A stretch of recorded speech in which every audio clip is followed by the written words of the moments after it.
This is a presentation of RVT Entertainment.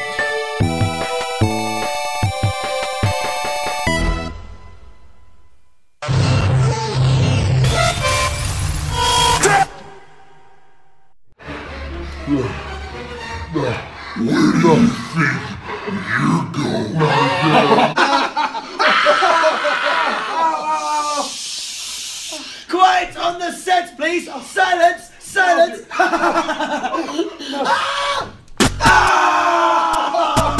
I knew you'd come. I'm not finished with you! I am the cream, the cream of the crop. Ladies and gentlemen, this is your main event of the evening. Because we don't just set the bar, we are the bar! Hey, hi, hello, ladies and gentlemen, and welcome to the Wrestle-Cast, presented by RVT Entertainment on the BrokenInfinite.com, Podomatic.com, iTunes, and wherever else you may find this fine audio recording. We talk, and of course, live on RVT Entertainment's official Twitch.tv channel. We talk about professional wrestling, both in the mainstream and the independent scene. I'm messing up the thing. I don't know why, but I may as well just say hi. I'm Matty Jay. That is TWK. Hello, ladies and gentlemen. I am TWK of TWK Reviews, and I'm here to entertain you. And welcome to another edition of Wrestling Discussions, both in the mainstream and independent scene. And that over there is my co-host, the bitch boy, Matty Jay. Wow. Bitch boy? Wow. Not fucking around. You have had a bad week. No, I've actually had a pretty good one. Still doesn't explain why you're Wow, not even 2 minutes in, I'm being my ego's being whipped up. What's going on here? What happened? I'm not entirely certain. I'm here just occasionally, man. Who the hell are you? Yeah, let's Yeah. I've lost control. Good lord. We have a guest, ladies and gentlemen. We will explain why he's here, because anyone in the mood to watch Chinese professional wrestling, or at least talk about it for a couple of minutes? He has it. It's my good buddy James, aka NuclearConvoy, joining us this evening for the festivities. How are you doing, man? Oh, I'm phenomenal. I got a raise this week. Hey, nice. When you say raise, like $1 more an hour. Oh, I thought you were making an innuendo. Oh, I mean, yes, all the time. Tentpole. Public embarrassment. Poke people's eyes out. She's a babe. Public embarrassment. That's what my family calls me. Oh. When they think I'm not listening, but guess what? I'm always listening. Oh, you're that dude who sits there with the headphones in with no music playing, right? Oh, yeah, all the time. Who likes music? Not me. Says a man who's a mark for Disturbed. Yes, because they're the greatest band on planet Earth, and I will not have you say otherwise. I love Disturbed. Genuinely. I like Disturbed too. I'm just saying, if you don't like music, why do you like Disturbed? You know. You're trying to question my logic. That's what's going to happen here. Okay, so just a quick aside. Yeah, Since you sure. brought up Disturbed, how many people here have seen the YouTube video, The Greatest Hit of Disturbed? Oh, yeah, I've seen that. Okay, good. All right. I've not, actually. Okay. I need to correct that. I found out about it because David Draymond shared it. I agree. Evil Rev needs to liberate your mind. You motherfuckers so narrow-minded, narrow-hearted. Liberate your mind. Motherfucker, when you liberate your mind. This time, boom, motherfucker, won't you liberate your mind? See the hard when you liberate your mind. So, boom, motherfucker, won't you liberate your mind this time? Wow. Waiting for your modern Messiah to take away all the hatred that darkens the light in your eyes.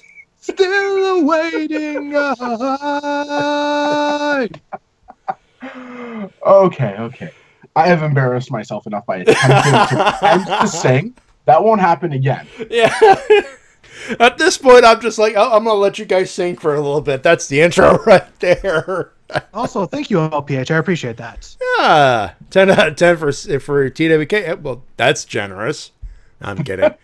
LPH a 10 out of 10. That's like Bret Hart saying Shawn Michaels was good in his heyday. All right, so anyway, wrestling podcast, right? Yes, we got to. My God, what have we done? Well, like, all the shit that happened this week, and here we are. We're singing. You guys are singing disturbed tunes, but we have some of the things to talk about, including the Ultimate Deletion, which happened this week. It was a thing. It was awesome. New Japan Cup happened. A particular person came back. No big deal. He was out for 2 years. No big deal. One of the biggest stars of all time right now. Technically 3 years. 3 years, technically, but still. Oh, I'm assuming you're counting the on and off bit. I guess we may as well count that, yeah. Yeah, that end there was not so great. Yeah. Hey, speaking of, you want to talk about him? Yeah, he's our clip of the week this week, folks. Ooh, as I mentioned when I first, I guess, shared the news with you on Facebook and Twitter. Ladies and gentlemen, hell has frozen over. Clip of the week, Daniel Bryan back in the saddle again. Take a listen. A little over 2 years ago, when I was forced to retire, it was one of the hardest days of my life. But I focused on one thing, on being grateful. And I kept on focusing on trying to be grateful. So there were times when I was depressed about not being able to do what I love to do, and I focused on being grateful. And there were times that I was angry and I was mad that I couldn't do what I love to do, and I focused on being grateful. And I have a lot to be grateful for.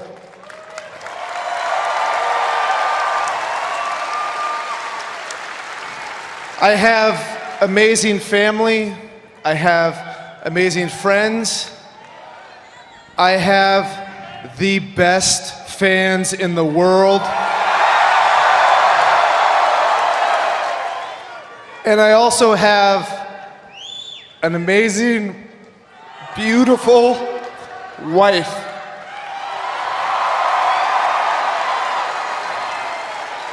And when I was depressed and when I was angry and I was trying to be grateful and she saw that all I wanted to do was get back in the ring, she came to me and she said, "It's wonderful that you're grateful, but you need to fight, and you need to fight for your dreams." And over the last 2 months, I've asked WWE to re-look at my case. And they sent me to the best neurologists all over the country.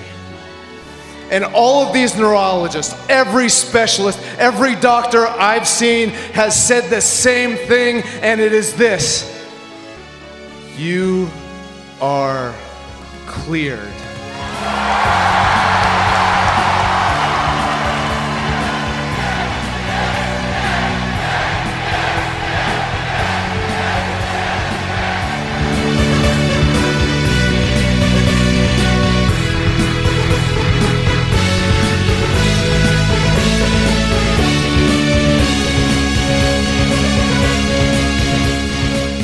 There you go. We're not going to let the final countdown finish.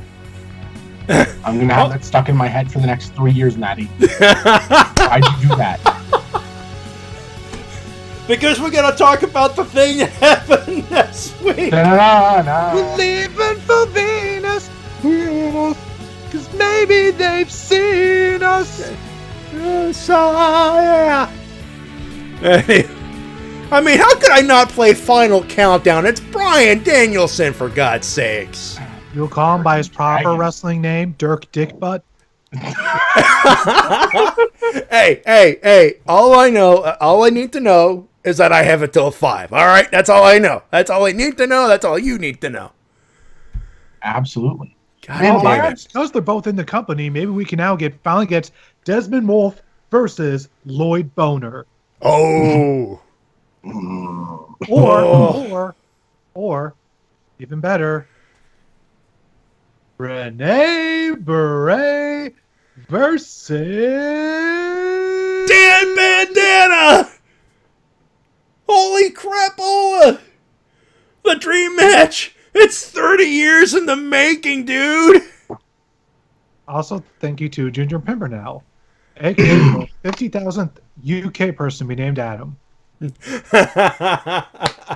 At least Ginger looks like a Scottish Dean Ambrose. You're not going to see that now. I could see that. But back on topic, Brian Danielson cleared. Yep. I said he can actually fucking wrestle again. Yep. Who saw that coming? It's something that we could only dream about, but it is now an actual tangible reality that we can see with our own eyes.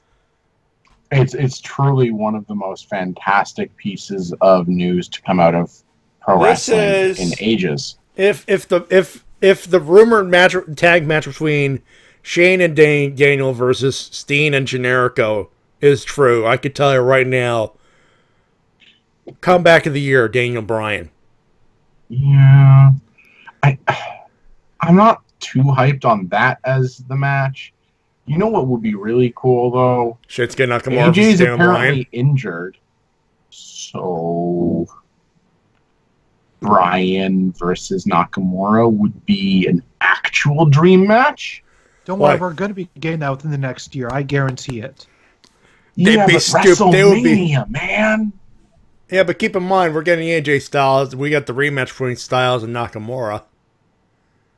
Yeah, AJ is reportedly healing from his injury very well. That's good, unlike Rey Mysterio. Yeah, Rey Mysterio unfortunately pulled from this weekend's event. Yeah, we got a list of news to talk about, and we, of course, will talk about Ultimate Deletion. And first off, once again, we got to talk great about that Daniel Bryan is back. We got the American Dragon wrestling again, and all right, just... And the first thing he did when being cleared is taking an apron powerbomb from Kevin Steen. I know, but more important than that, the reaction that he got just by doing literally anything. Still the most over guy in the company, #1. Yeah. Which is amazing. This guy is the Steve Austin of our era. He is our Hulk Hogan. This guy is the most over person of this era in WWE. Eat it, Vinny. Eat it. Yeah, like nobody even comes close to that. All you do is listen to the audience to literally, like I said, anything he does. Massive reaction, as George Carlin would say back in ye old day. Roof flies off. Yep. All he has got to do is that look on his face, and he starts beating the crap out of it. Oh, look. Holy crap, the roof flew off. There is no roof. The roof is gone. It's gone. The roof is not on fire. It is non-existent. It is literally, it is blown to pieces. And some of those pieces are used as bric-a-brac in a no disqualification match. I know that there are some people out there that are worried about Bryan's health, but the guy has literally been healthy for like the better part of 2 years now. This guy has been healthy scratch for the better part of, you said it yourself, 2.5 years.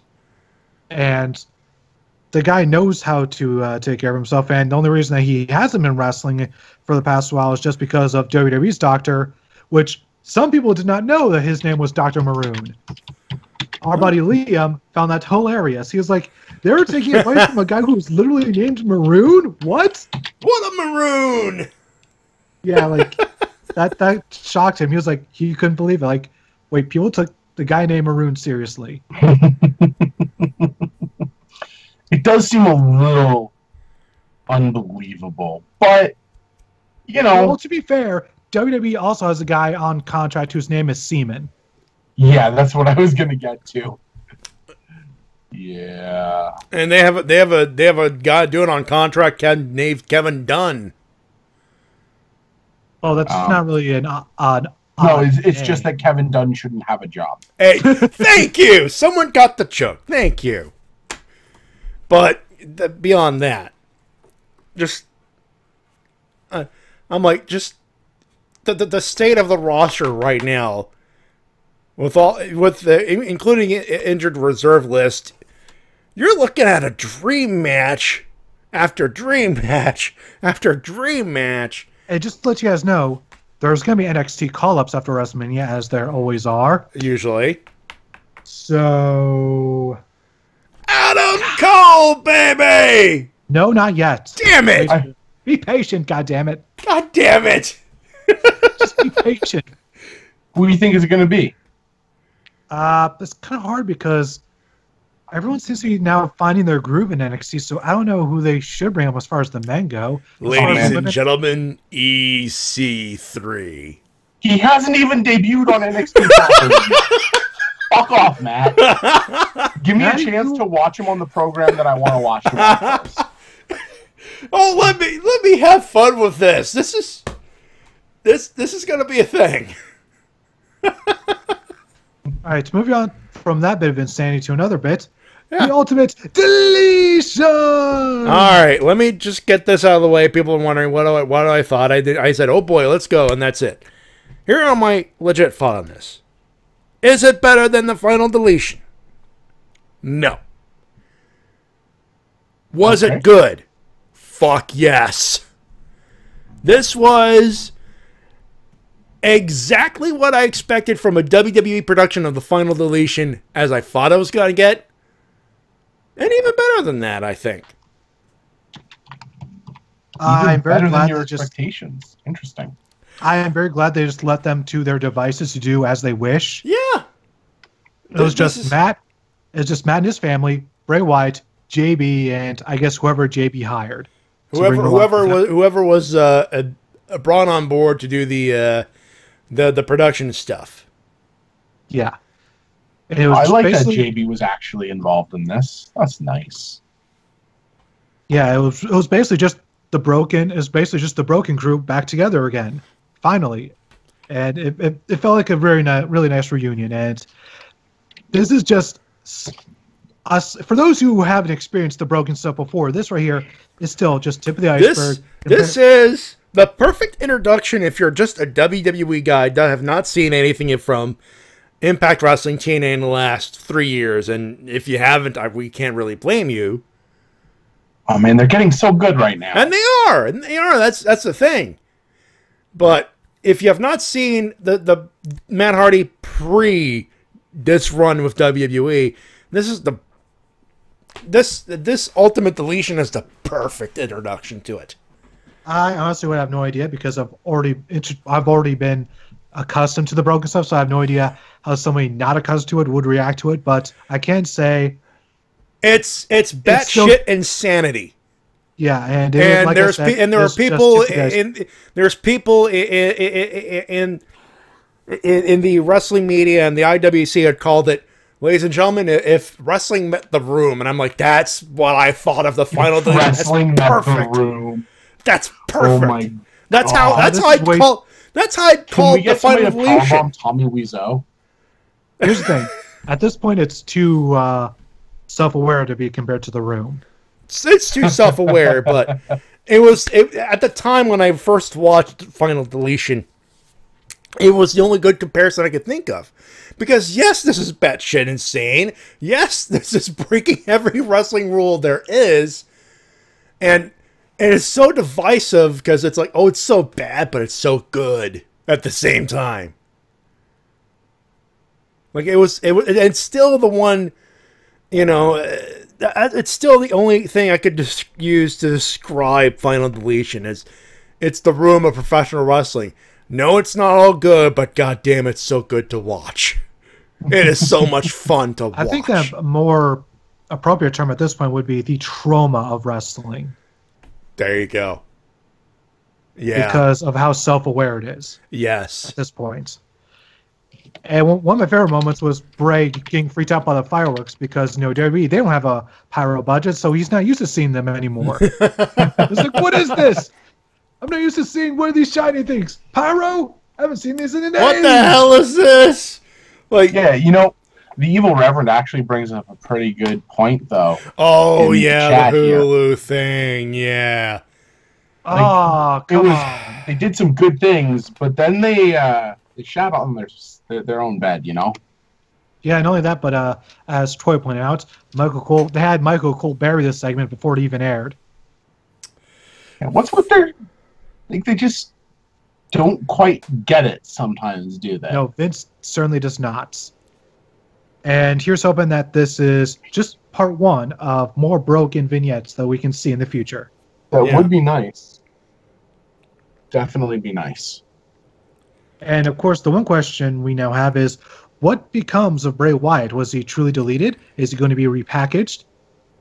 Is he getting a new gimmick? What's going on? Just bring him back as Husky Harris.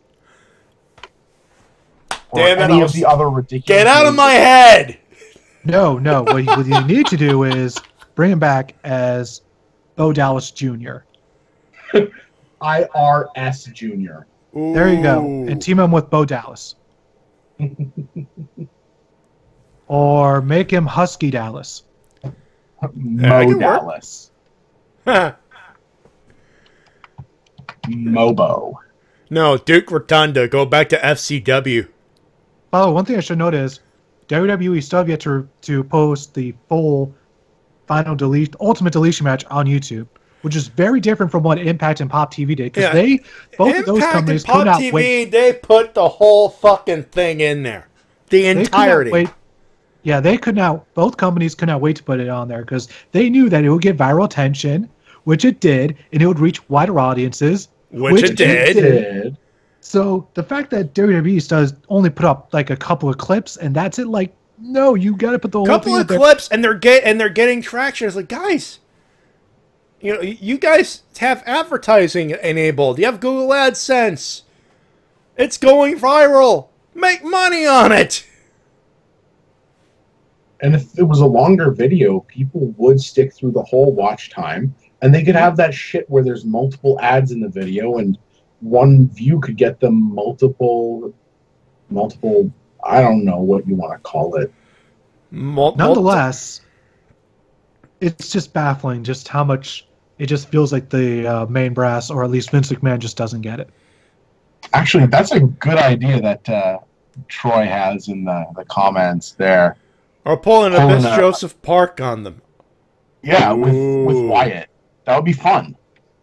He becomes a Dr. Jekyll and Mr. Hyde thing. Yeah. That could work.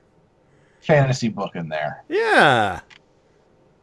So, this week we got the final inductee into the Hall of Fame revealed, and it was one of my boys, Mark Henry. Yeah. Deserve it. 20-year veteran with the WWE. Sexual chocolate. I mean, they brought it up. I cannot bring it up. No, he definitely deserves it. And I'm very happy for him. Kind of wonder who's going to induct him. Hopefully D'Lo Brown. That would be fresh. That would be different. I think it makes sense. They were a tag team. That's true. Plus, to hear that song, the D'Lo's theme one more time, I would mark out to that.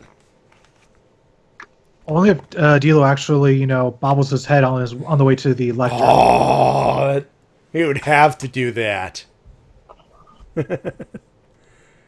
He would totally have to do that.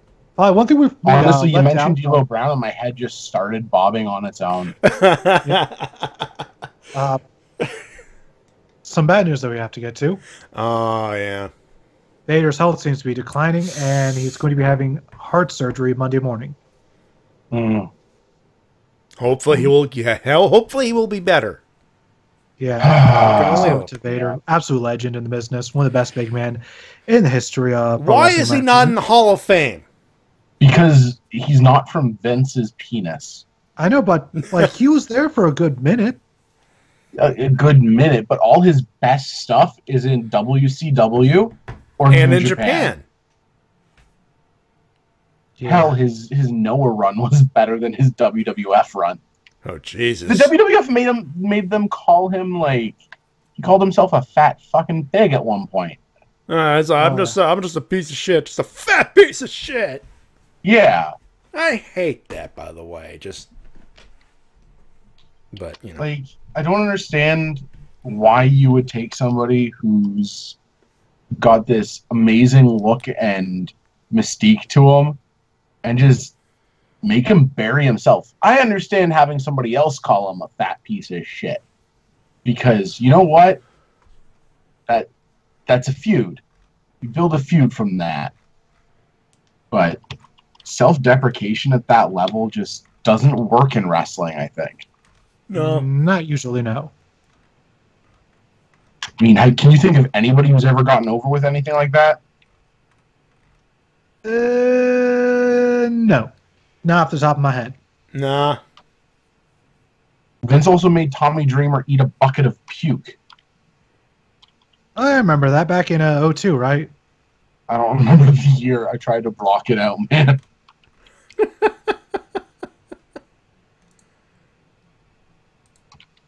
Anyways, moving on to other stuff. The Greatest Royal Rumble seems to definitely be on the network. After, they're doing screen caps. Yeah, Something. they're doing some screen caps. They're doing stuff and things, and they're actually plugging the thing. They were on YouTube. They were actually promoting a few matches, including 7 title matches. So they are treating this. Yeah, and apparently it's also being listed as an incentive for people to not unsubscribe from the network when they try to unsubscribe right now. Yeah. So, yeah, just more evidence that it will be on the network. And just one bit of controversy that seems to come from it is the fact that there will be no female matches because of Saudi Arabia's bigotry. Yeah, their quote-unquote laws. Yeah, well, I mean, I'm not dignifying their bullshit with laws. my talking. So, but 50-man Royal Rumble. What's the prize? I have to wonder. What is the prize? Another spot at WrestleMania. This is The after next year. Mania. The next year. Oh. The longest Rumble build ever. Whew. This isn't New Japan. You're saying they don't have the foresight to build that far in advance. I think that's exactly what T-Dub is saying. They don't really have, even if they do decide what matches to build in advance, they're not good at it very often. I think the greatest story the WWE have been telling in the last 3 years is the inevitable feud between Bryan Danielson and The Miz. And the only reason that it's so hype is because they haven't been able to book the match 300 times and 50-50 it. Yeah, pretty much. Oh, give him time. He's just been cleared. They're definitely going to do it.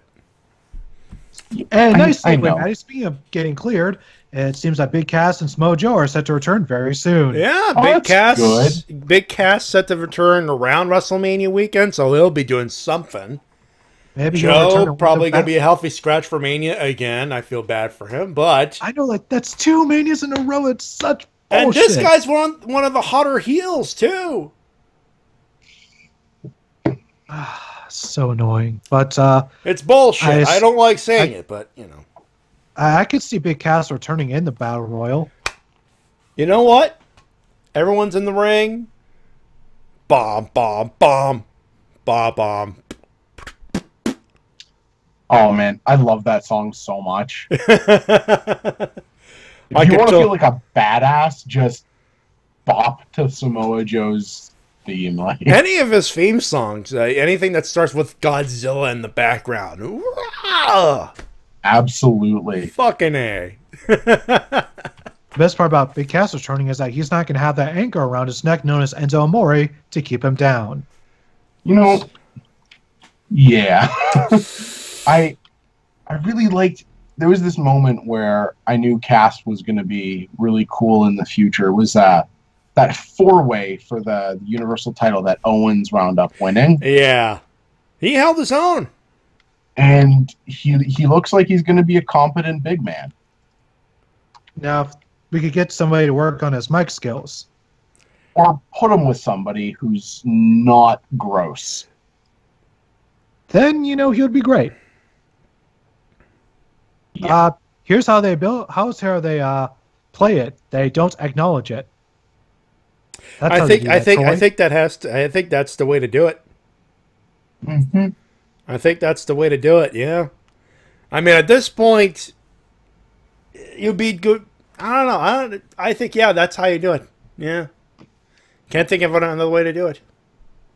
Moving on over to the world of Impact. Yeah. We had the Monsters Ball match between Abyss and Congo Kong. Which was a thing. I haven't gotten caught up on Impact yet, but it actually looks like it could be fun. I like Kong. Yep, it was a fairly good hardcore match. Some nice hardcore spots and some nice interactions from both Father James Mitchell and Jimmy Jacobs. Which was to be expected. Man, Jimmy Jacobs landed on his feet running after the WWE dumped him. Like nothing. He took a selfie with Bullet Club going, "Hey, I'm unprofessional. How the fuck you like that, bitches?" That is how he do. That's how we do it. Yeah. Oh man, I'm honestly pumped for the future of Impact. They're doing some really cool stuff. I mean, yeah. If they could get their financials in order and actually produce good wrestling on a constant basis, and they got at least one of that going.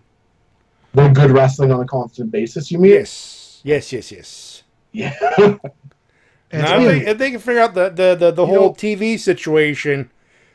Honestly, I had a chance to have a talk with Ed Nordholm when I went to see Bound for Glory in Ottawa. Yeah. You told us about this. Yeah. Yeah.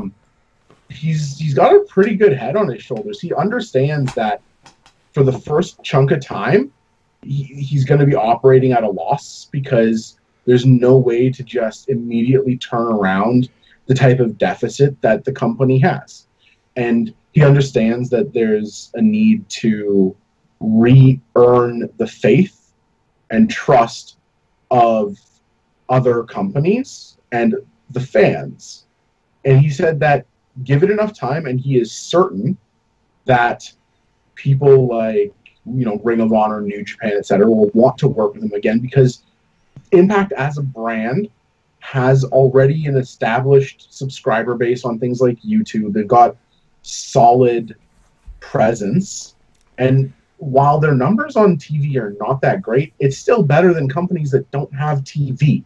Yeah. I should also note that they are currently working on a deal with Ring of Honor as we speak because Austin Aries actually appeared on Ring of Honor. Which I was just going to bring up. Look at that. How long has it been since Bound for Glory? I'd say about 6 months. 6 months, yeah. 6 months. And Ring of Honor and Impact are talking again and sharing talent again.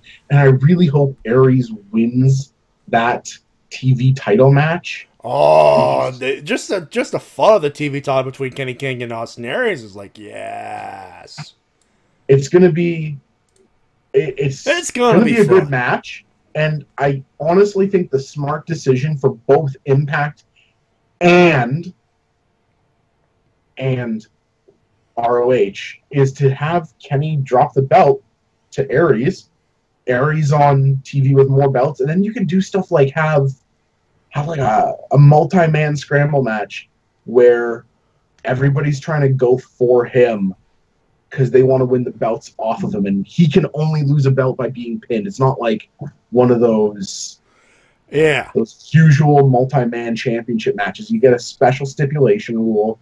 You set it up so that you get one rep from each of the other companies that he's got a belt in, come to Impact, and he's got to fight against all of them, and if he wants to keep all his belts, he has to pin each of them. Make it like just rad. Well, alrighty then. Oh, moving on onto Impact. One of the markout moments of the week for me was after Allie faced Sienna defending her Knockouts Championship. She got attacked by a certain somebody. Guess who? I don't know. the Demon Bride herself, Su Yung. Oh, rad. Oh, yeah. Oh, man, that's the bit. How is it that people are not super pumped about Impact's women's division? I know, it's like one of the best women's divisions on the planet right now, and me and Mumbles talked about this last week about how much we love how supportive they are of each other. And they just feel like this really tight-knit group, and it's just great. And I hear Gail Kim's doing the production, like the road agent position for their division now. Oh, that explains things. Yeah, it does. Nonetheless, so they're going to have a feud, and however, Allie still has one challenge to get through before she has to Su Yung, and that is Taya Valkyrie at Impact versus Lucha on April 6th. Oh, man, that card is dope. It is. It is. Except for Let's see. That card is dope. Ring of Honor's card is getting fucking dope. NXT's card is the whole goddamn weekend. Whole goddamn week's gonna be dope. This vending machine is dope. You know what's kind of funny though? Actually, no. I think there's dope in the vending machine. I wouldn't touch it. All things considered, it's looking like WrestleMania actually isn't the most stacked card of that weekend. By the way, that isn't the only match that's taking place at Lucha versus Impact. First off, we had some vignettes with Callahan playing Mind Games with Ed Edwards. I'm glad I'm not the only one doing that gimmick, by the way. Yeah, I do that all the time. Mind Games. At Impact versus Lucha, it's not going to be Eddie Edwards versus Sami Callahan. That match is not happening in an I Quit match. Instead, we're going to get Eddie Edwards in an I Quit match against Jeremiah Crane. Ooh, oh. Yeah. Oh. It's going to be a little trippy, isn't it? There's going to be a lot of and Crane don't fuck around.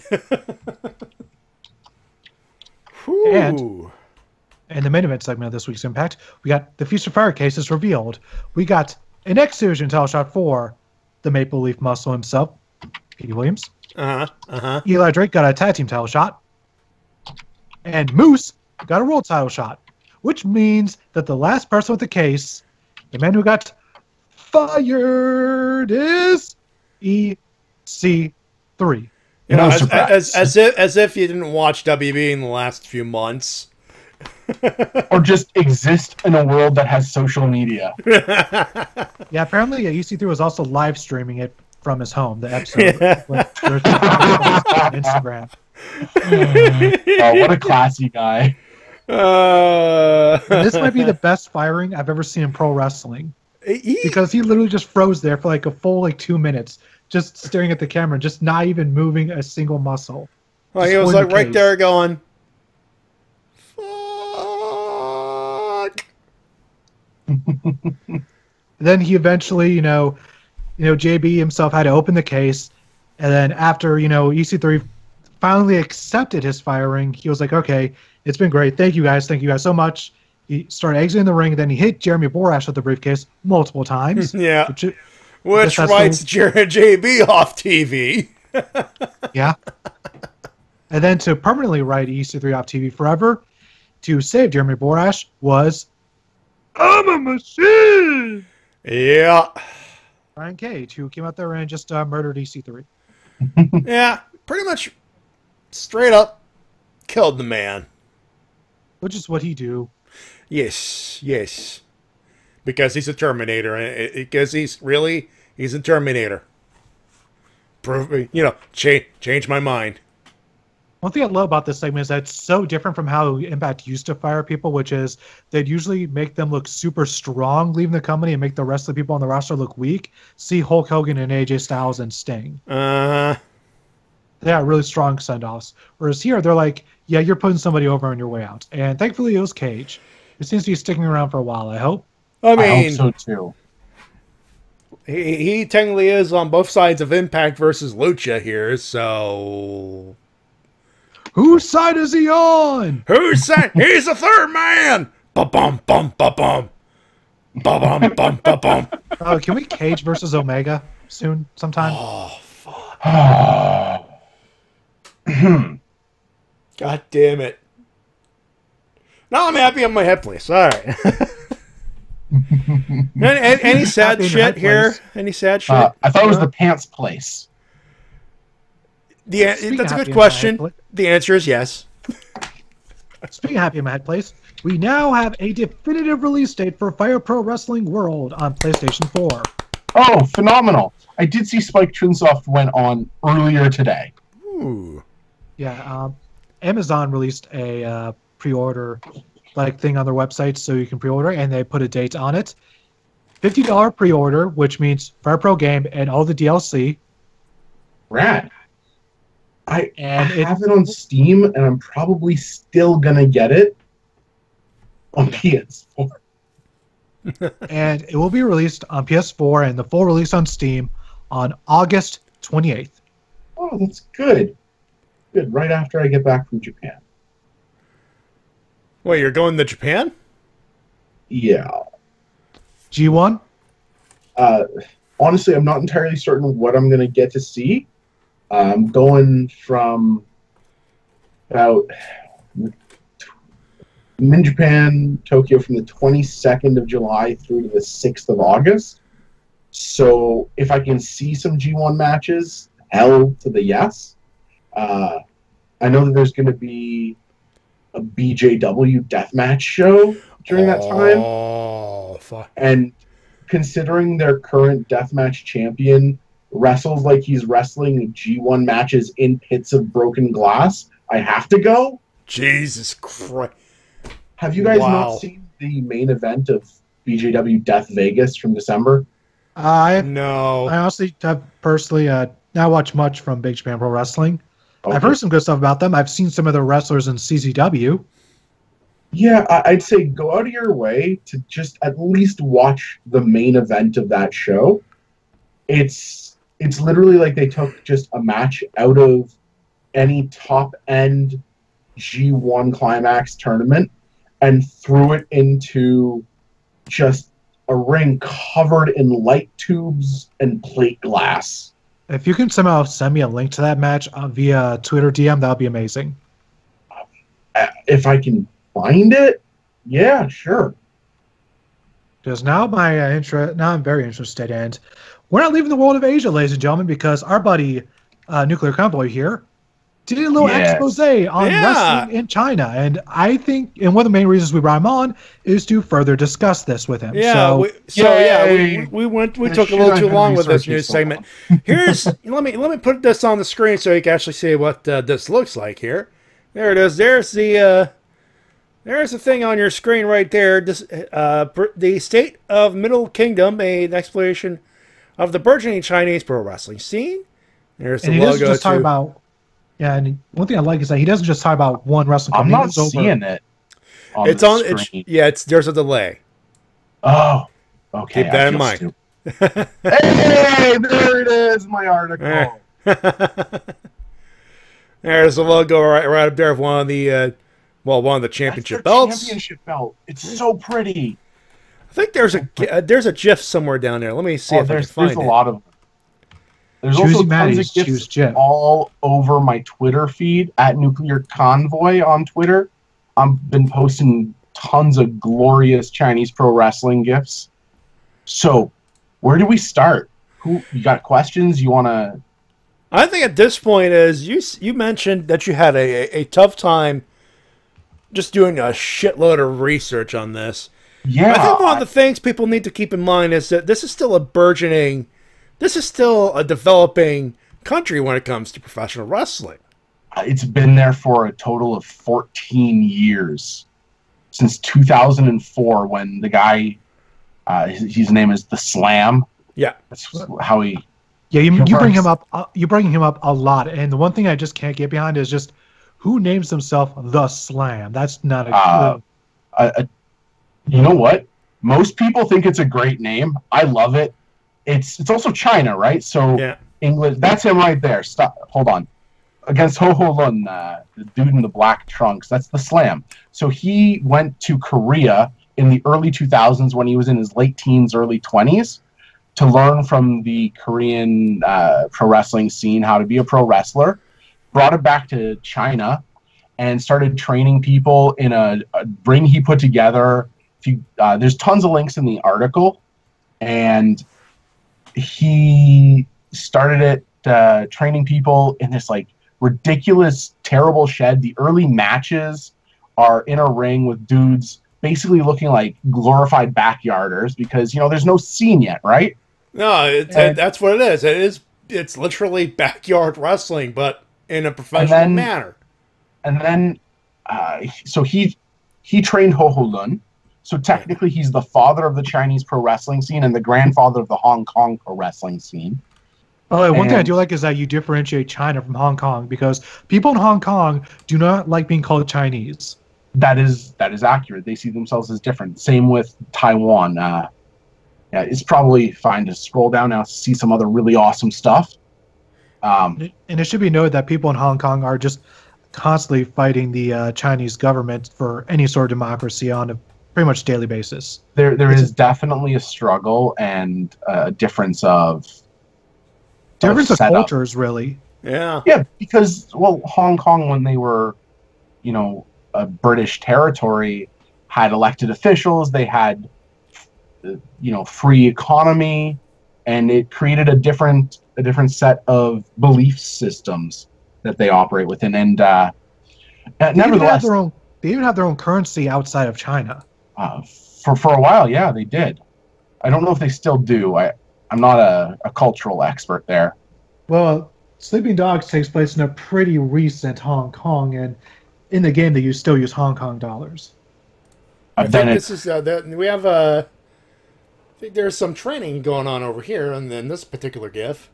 No, that's an outdoor show. That's an outdoor show. Actually, you're delay. I'm actually scrolling down now. You'll see it. Yes, that's. I keep forgetting there's a delay, man. Yeah, there it is. Yeah. So, you're on the point with OWE there, where OWE, yeah. Yeah. So OWE, essentially, the Slam was all alone in his shtick, getting people settled and trained up until like 2012, when things started to blossom in the country. So really, the majority of the growth and change in the Chinese scene has been in the last 6 years. And the Slam started, a couple of other companies followed, and the two biggest, brightest, most financially well-backed companies had their first shows in February and March of this year.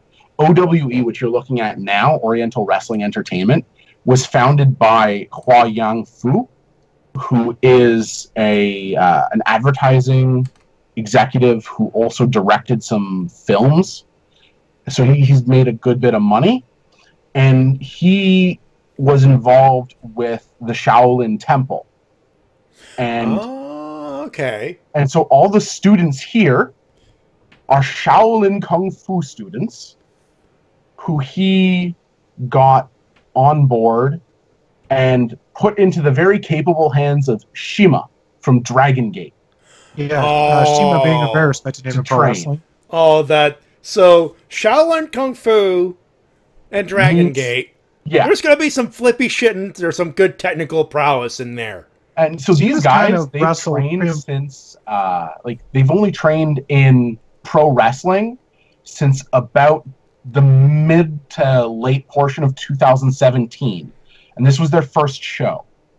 And so you had this amazing development where there's now these sort of three main realms of Chinese pro wrestling, where you've got companies like Middle Kingdom Wrestling, which you can find at MKW Wrestling on Twitter. They've got a YouTube channel. They're owned by an American, so who's an expat living there. His name is Adrian Gomez. And they're at a level where there's also like the CWF, the Chinese Wrestling Federation, and CWE, China Wrestling Entertainment. And I'm probably forgetting something because I've had a long week. Yeah. But essentially, they're at like the really super indie level where they're building an audience, but they don't have the huge production values, right? Like, this is super clean looking. This is really pretty, what you're seeing here. Yeah. But Titantron. And by the way, this is OWE, I believe. This is OWE. Yeah. Look at the production value of this, by the way. This looks. They got a lot of money behind it. There's a lot of money behind it. Why is there a broken 3 deck? screens, all the lights. This looks like if WWE decided to put NXT with a China spin on it, or with a Chinese spin on it, which is amazing. It's amazing looking. Yeah, and they've got tons of.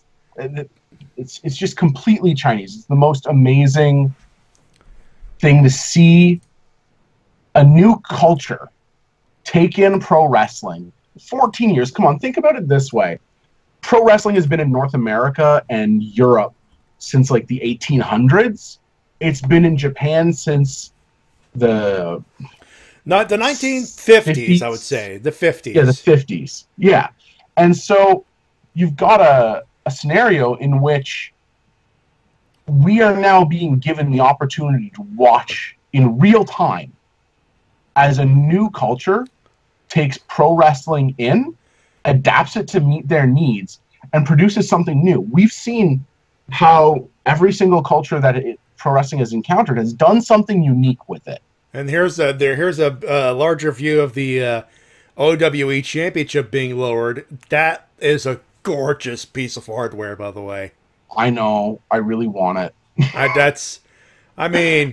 I was going to show off my replica of the NWA title, but I'm like, no, I'm feeling gun shy because of that beautiful ornate piece of gold. And one of the cool things, I'm getting all over the place. Read my article, people. Yeah. Seriously. This is all just clip notes. But links. One of the things that you bring up in the article is about that the presentation of the show, as far as just the editing, is one of your biggest criticisms of it. Absolutely. Yeah. There's a lot of trouble, in my opinion, with camera work and cutting of the matches. So there's 2 different versions. You can find them linked in the article itself of this OWE show. And they edit out huge chunks of the thing. If you scroll up a little bit and let the GIFs load, there's one that in the OWE section that's particularly interesting. It's this great thing where one of the wrestlers, he's got a Shaolin monk gimmick, actually. So he's got the bald head and the yellow pants that you associate with them. And he does this awesome move where he does, he's got his opponent on the ground, he's an American wrestler named Jack Manley.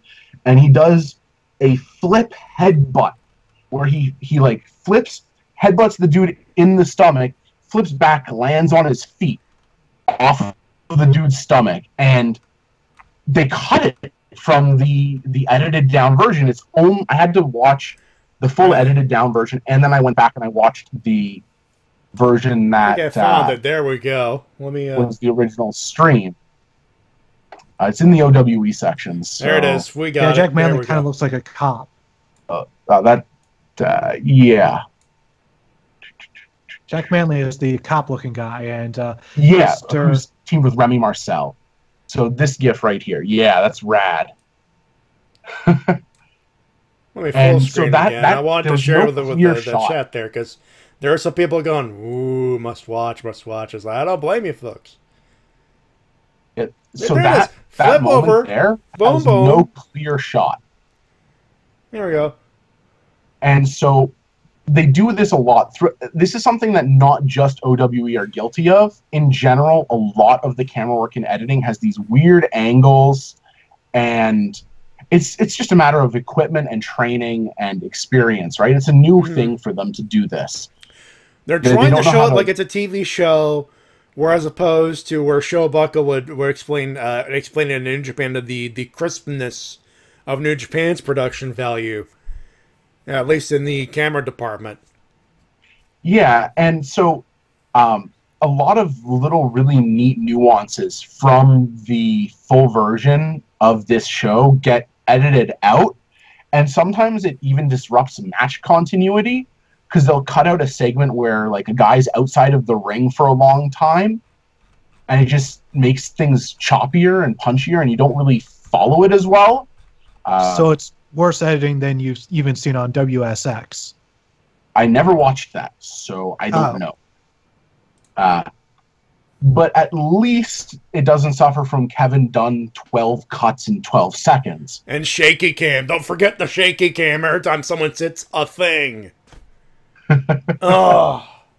And so you've got this scene where the majority of development has happened in the last 6 years, with the biggest developments all happening at the beginning of 2018. OWE's first show, KOPW, which is King of Pro Wrestling. Yeah. I assume they stole that name from the New Japan show. As you brought up, Antonio Inoki's IGF actually teamed with one of the promotions. Yeah.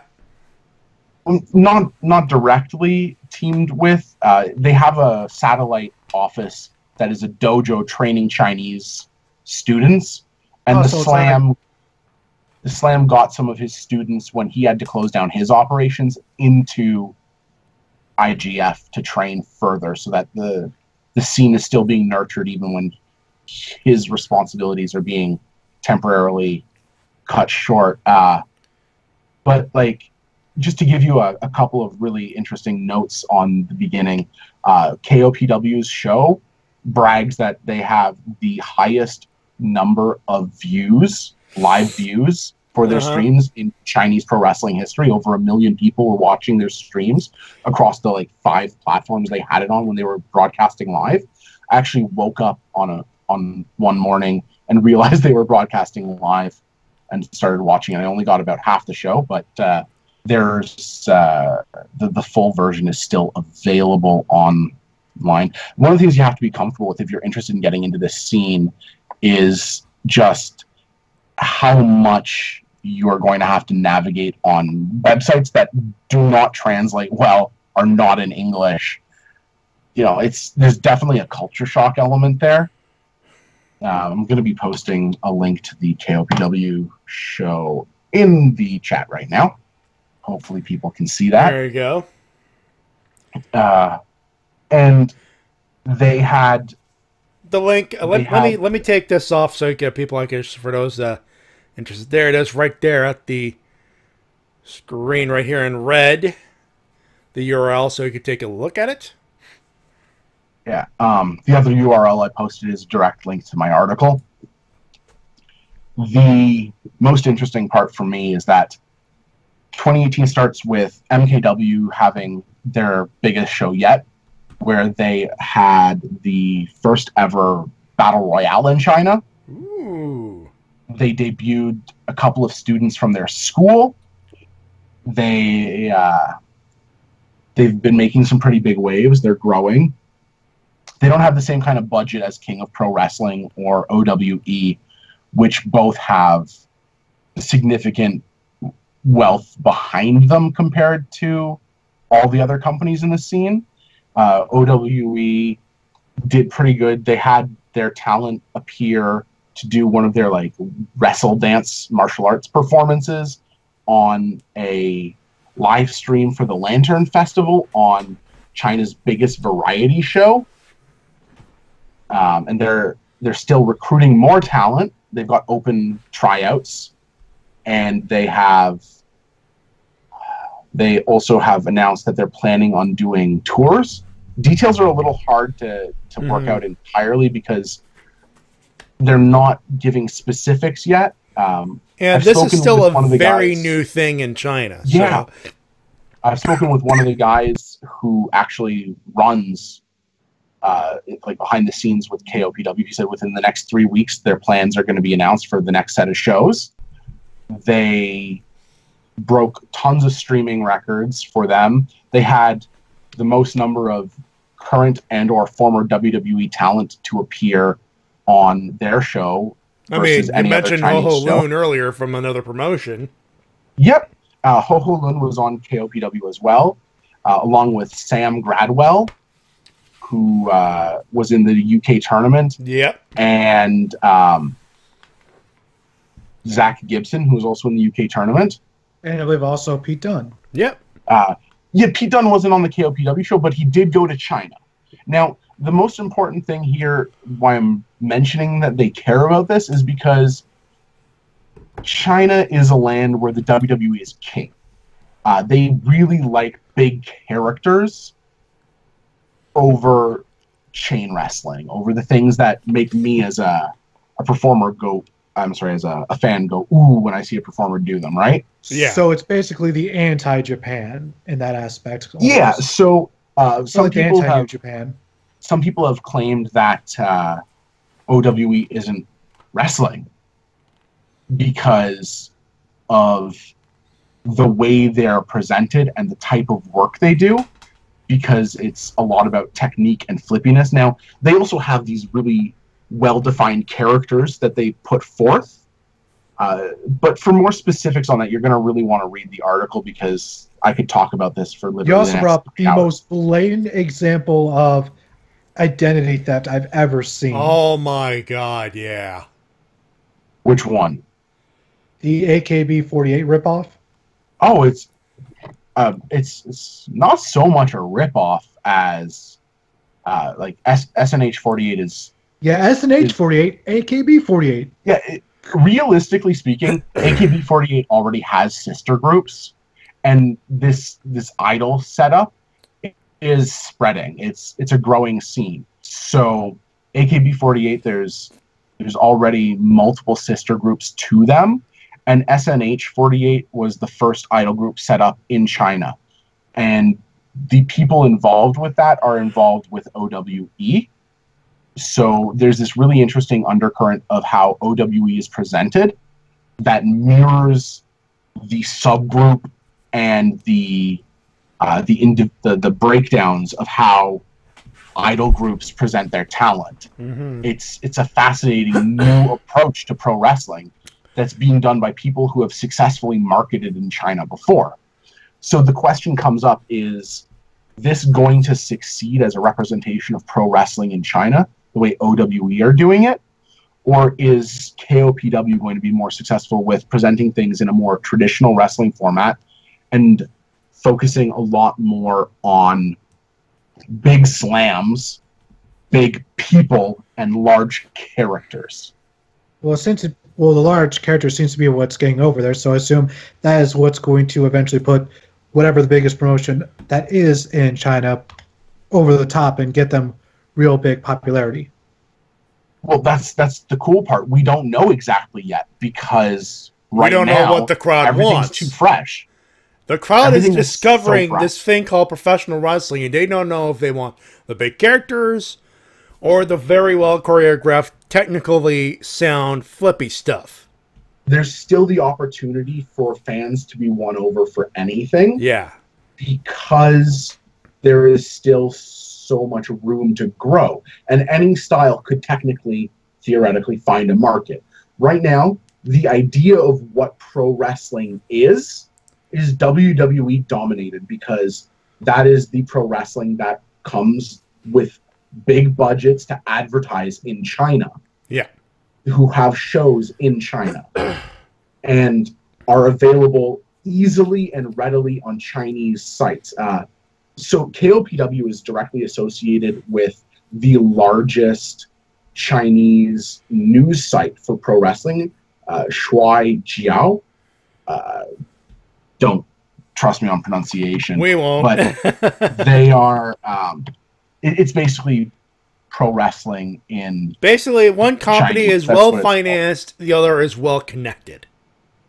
Although they're both well financed. Oh, that's true, but the general gist of it is we're trying to get at here. Yeah, and so one of the things I learned is that the comment sections, when you're talking about the American wrestling that gets talked about, WWE, lots of positive comments.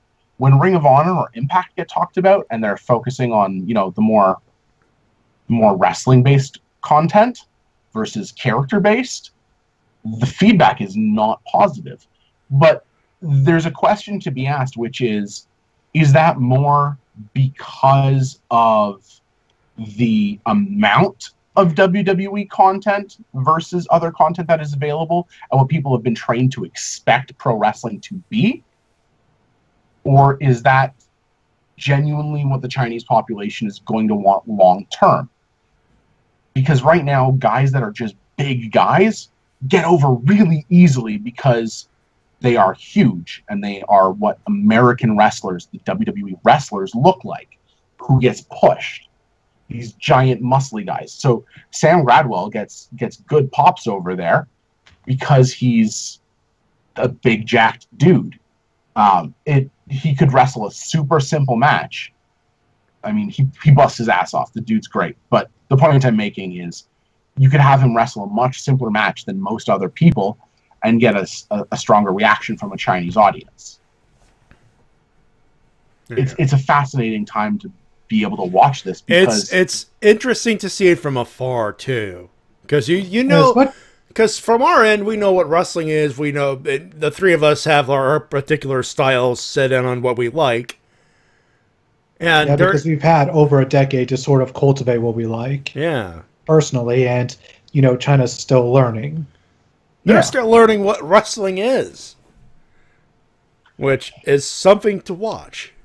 And as much as I'd love to continue this topic, I think it's best we move on. We got a show to do. But if you guys want to know more, check out NuclearConvoy's blog about it. It's amazing. It's lengthy, but it's a really good read. Check it out. Yeah, for those wondering what the website is, it is let's see, NuclearConvoy.com.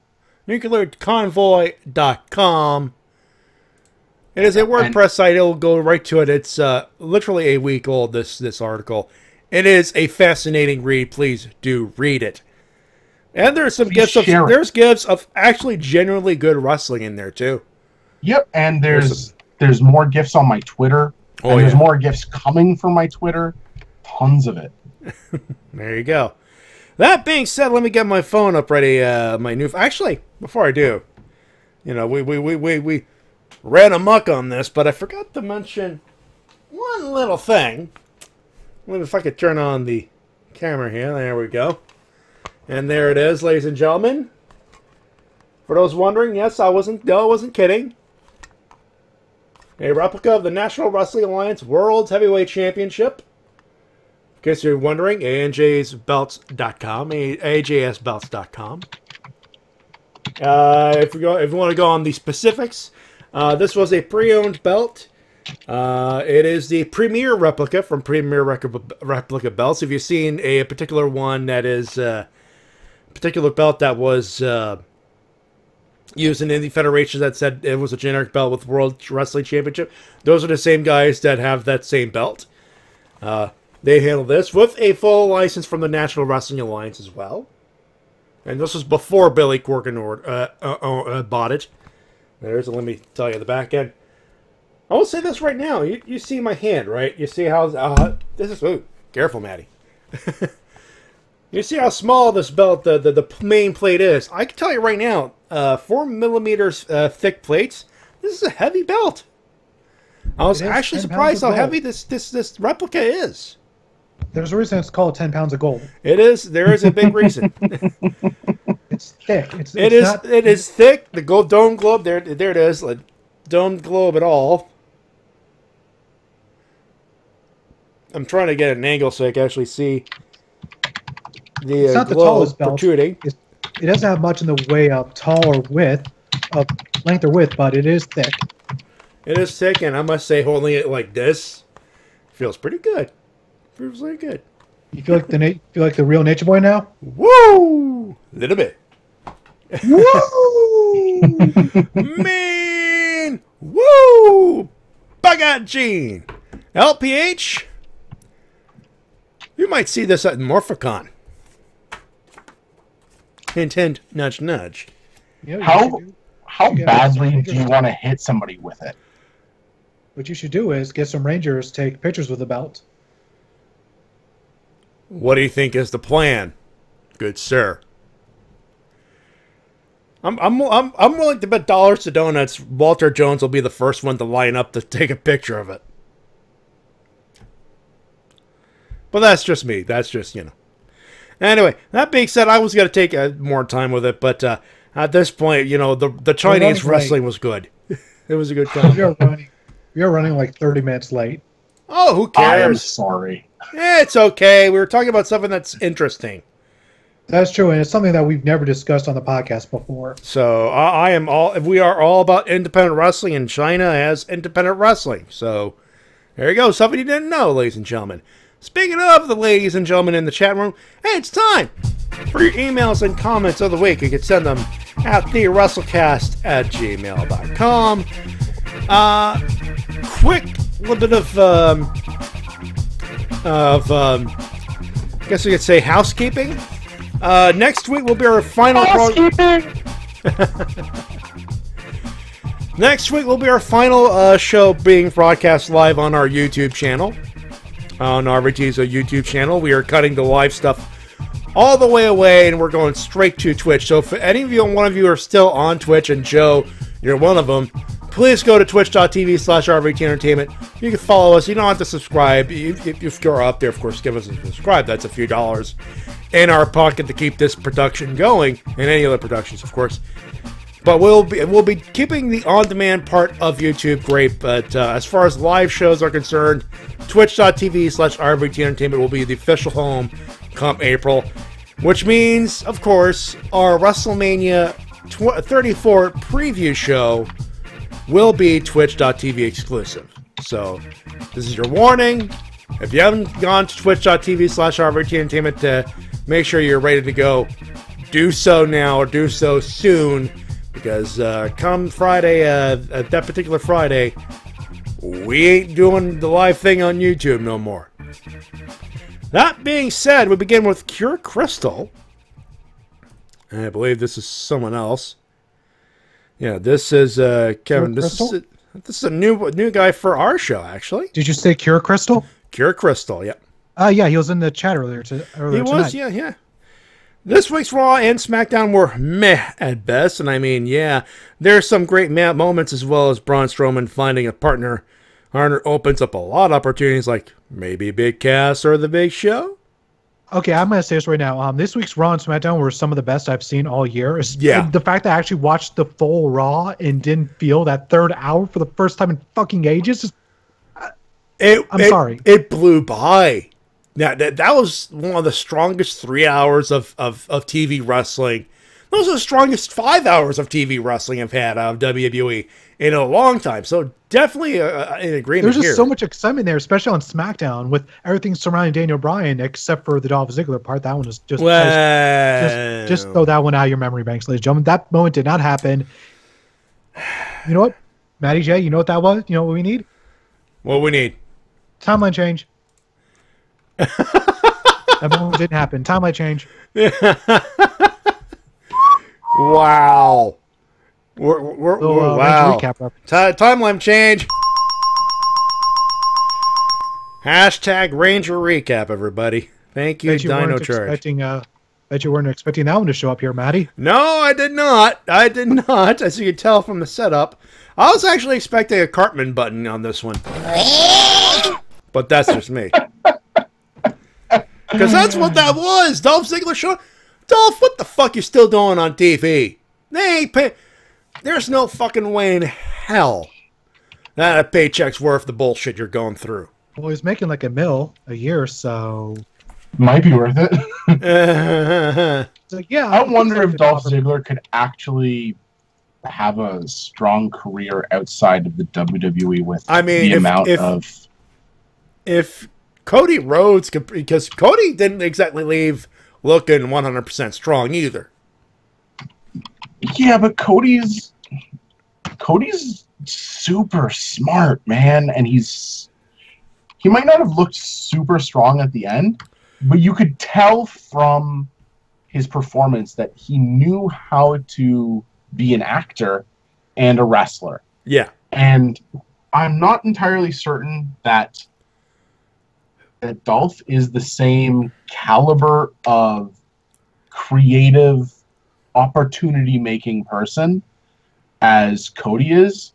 I know he has his stand-up comedy, but I heard about that once and then never heard about it again. You'd think that if he was the type of entrepreneur that Cody has proven to be, he would have more going on with that if it was something he was passionate about, as he proclaimed he was. Yeah, that makes sense. Yeah.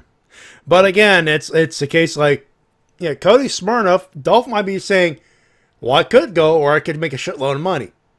And I think he just chose shitload of money. Because I think, the way I see it, I think WWE just saw Dolph going, oh, fuck. He might pull a Cody. That's fair. And I think they want to avoid that somehow. Well, yeah. Nonetheless, Anyway.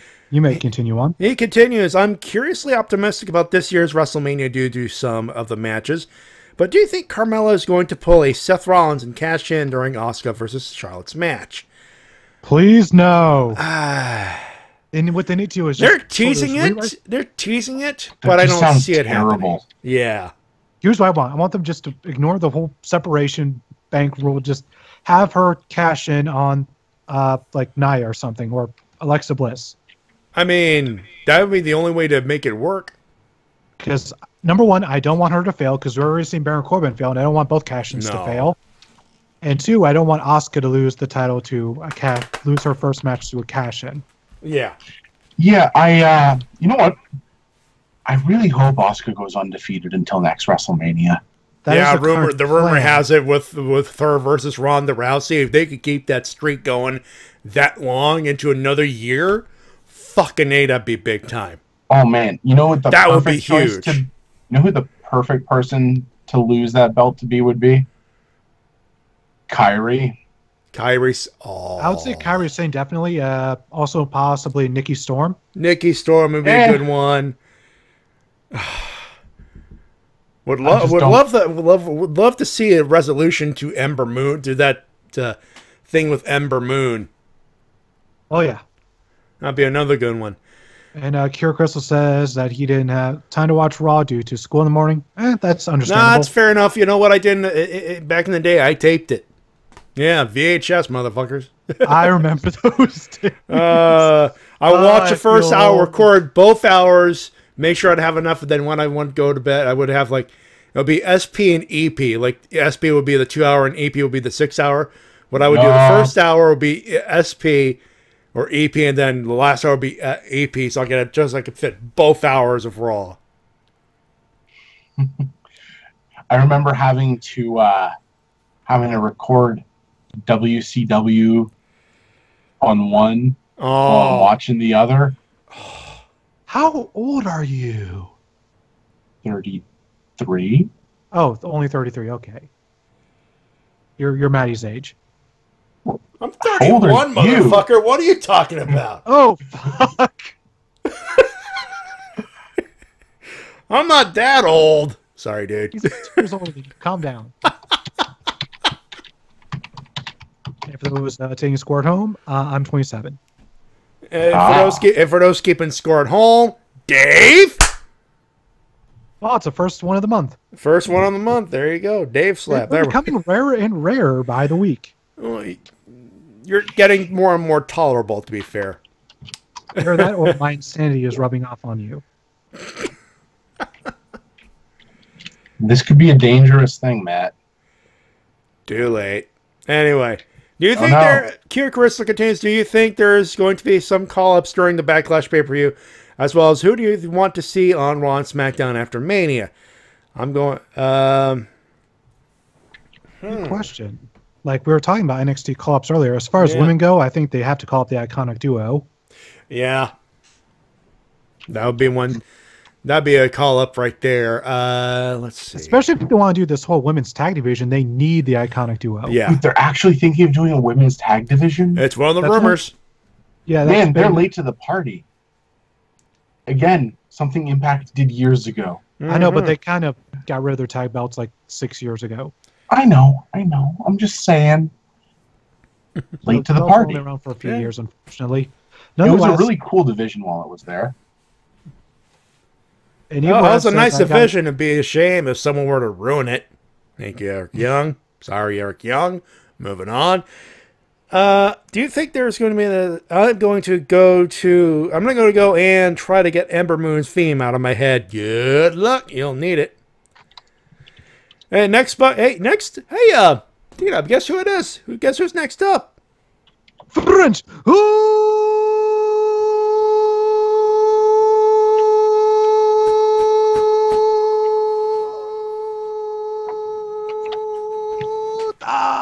Ooh. Wow. I love that, man. Hey, he's a Ricardo Rodriguez mark. What can I tell you? So when are you going to get involved with one of your local feds and just start being their ring announcer? I've kind of always thought of myself and wanting to do that, but I've always been too nervous to actually ask. Oh, dude, just do it. You got the chops. All you need is the opportunity. I know, and I don't know. I'm just really like that, and I don't know. Like, also, I don't own a suit really. At least not one that fits me because I've lost too much weight since the last time I wore a suit. Well, there's the goodwill for that. That's very true. And Dark Mortimer timed me at 15 seconds. I'm getting rusty. Yeah, I mean, it's been a while since you've done something like that, to be fair. All right, so French Talking starts with last Thursday before SmackDown Live on NoDQ.com. Breaking news. Daniel Bryan cleared by WB doctors to wrestle again. Huh? What? An atomic explosion. Well, I've got some pants to change, he says. Hello, Wrestle-Cast. And yes, the American Dragon will return to the ring after a 2-year hiatus due to injuries. And he feels good. Unfortunately, it'll be the downfall of a certain face of the company. Yes, Reigns will be the heavily booed even after that beatdown on Monday. But anywho, it's time to review This Week in Wrestling. Raw, so Roman Reigns entered the ring while being suspended, assaulted police officers, U.S. Marshals, by the way, resist arrests, and why isn't he in prison already? Because WWE police officers are not real police officers. Kayfabe is dead. You son of a Matty! Hey, what the fuck? I get it. So, what we're doing here, bitch, is we're replacing your name with bitch and bitch with Matty. Aww. Oh, I'll be over here if you need me. Yeah, and ladies and gentlemen, this is the point where Won't we need you say to a hug word. Anyway. Chat room, quickly, send Matt hugs. And by Matt, I mean bitch. And by bitch, I mean Matt. And this is getting all too confusing. Yeah, let's drop the gimmick before it gets over. Next time I'm back, it'll be over. Damn it. What have you done, T-Dub? I'm sorry! And Brock Lesnar beat down to the Big Poodle was described as the most vicious attack they've ever seen. Kevin Owens on Zayn, Jericho, Chris Jericho beat down on Rick and Michaels. Taker nearly being murdered by Mick Foley. Every Triple H and Austin beat down.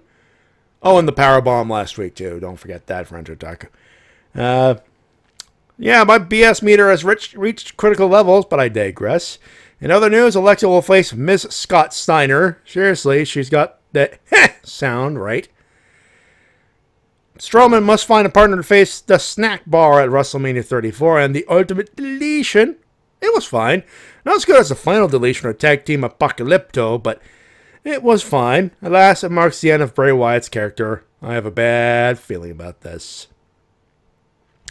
SmackDown Live, it was announced by What Culture, No DQ, and Cultaholic that Daniel Bryan is cleared to wrestle once again, the way he wants, but with a lighter schedule.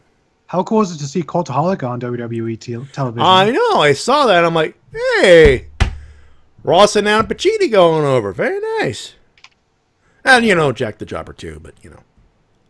Well, he's a jobber, so he doesn't go over. Exactly. And don't forget Sam the Shredder Driver. Oh, fucking A, he's the editor. He give him a can of Coke or a case of Coke at this point.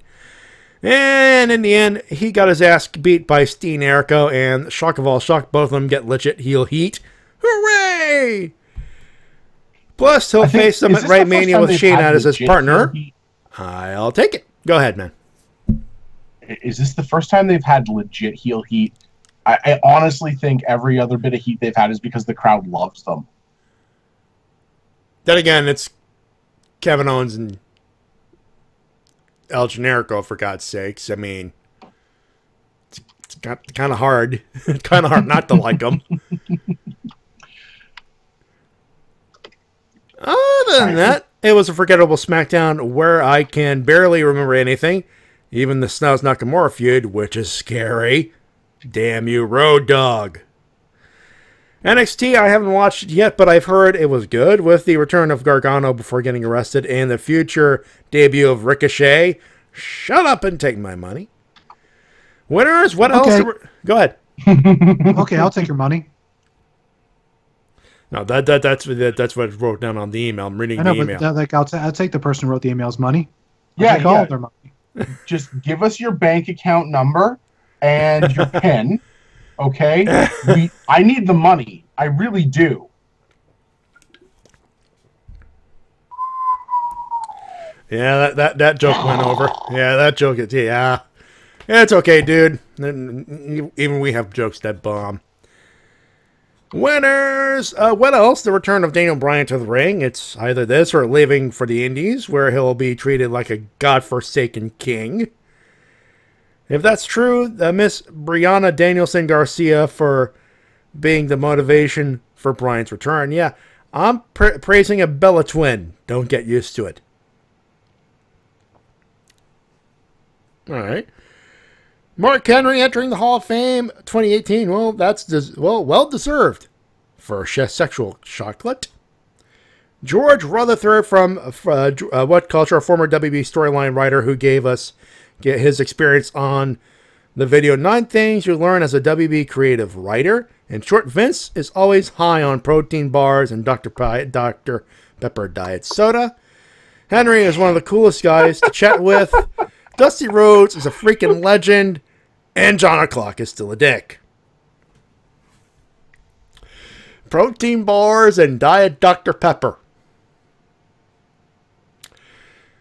It just means that sounds like Alex Trebek on steroids. You know what? You know what goes through Vince's mind every time he sees a protein bar? What?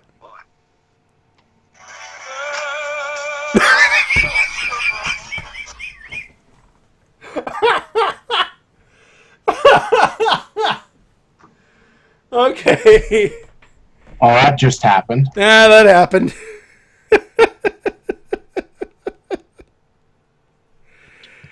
Losers, poor Adam Pacitti, who had to travel 13 hours on a megabus from the UK to Amsterdam and then come back in 5 minutes, meaning a 26-hour trip.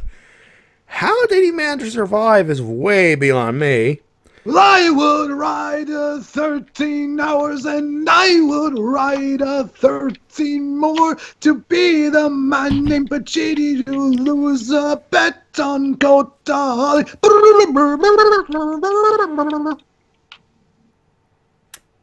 That was something. Yeah, Tito. No one ever heard the song. Of course I have heard the song. We've heard of it, Tito. Let me paraphrase our buddy Easy, okay? That was great. Never do that again. I'll just go back to my go-to thing. Yeah, go back to Disturbed. You're good at Disturbed.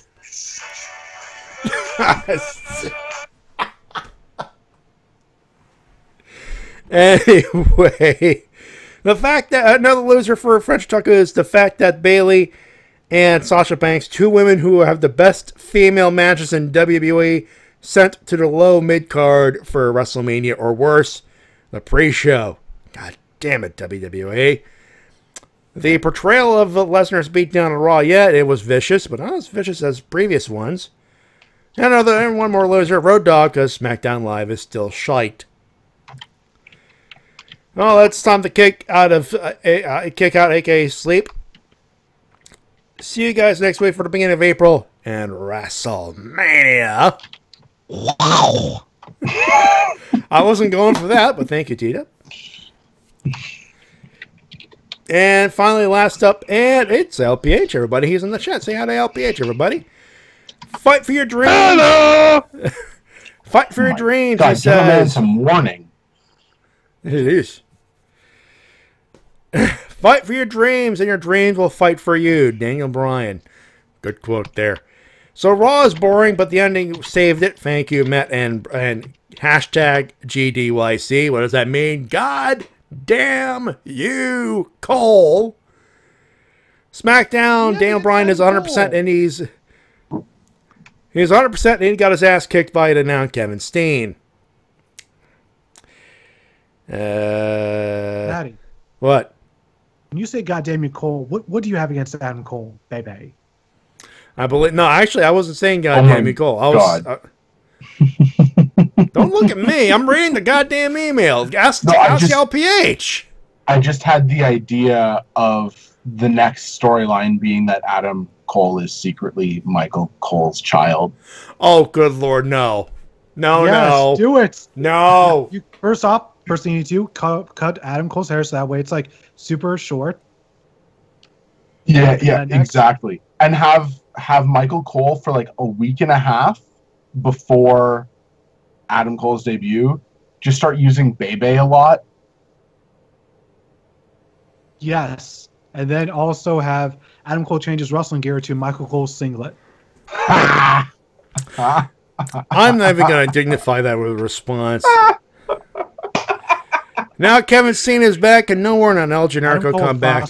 And in New Japan news, Zack Sabre Jr. Yeah, I'm sandbagging the fuck out of this. I am not burying Adam Cole, baby, with that. No.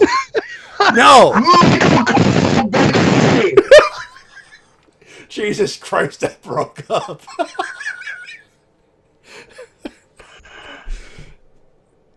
Jesus Christ. Anyway, Zack Sabre Jr. will fight Okada and Jushin Liger will face not Ray Ray, but Ospreay.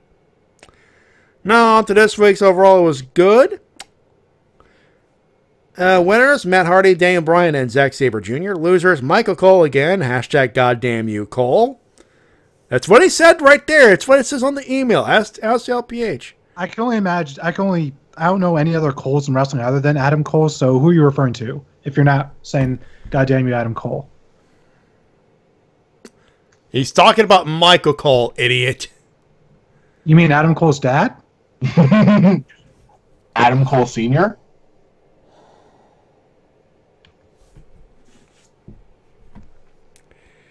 And hashtag FTNS. Get it?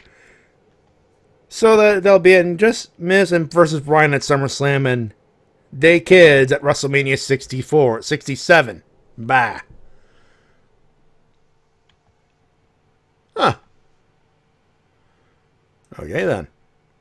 They're kids at WrestleMania 67, huh? I feel like the math is a little off on that. Yeah, I know. Like, it should be made more like WrestleMania 57, maybe?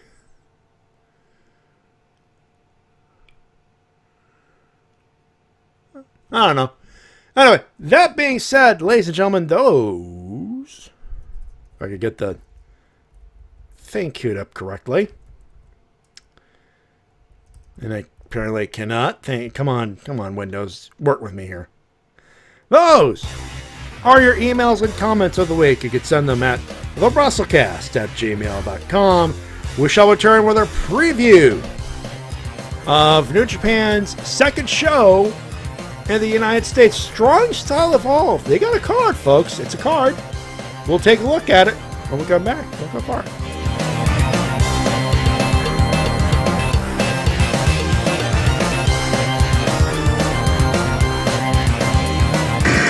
And now a word from our sponsors. Mario! Mario! Mario! Mario! Mario!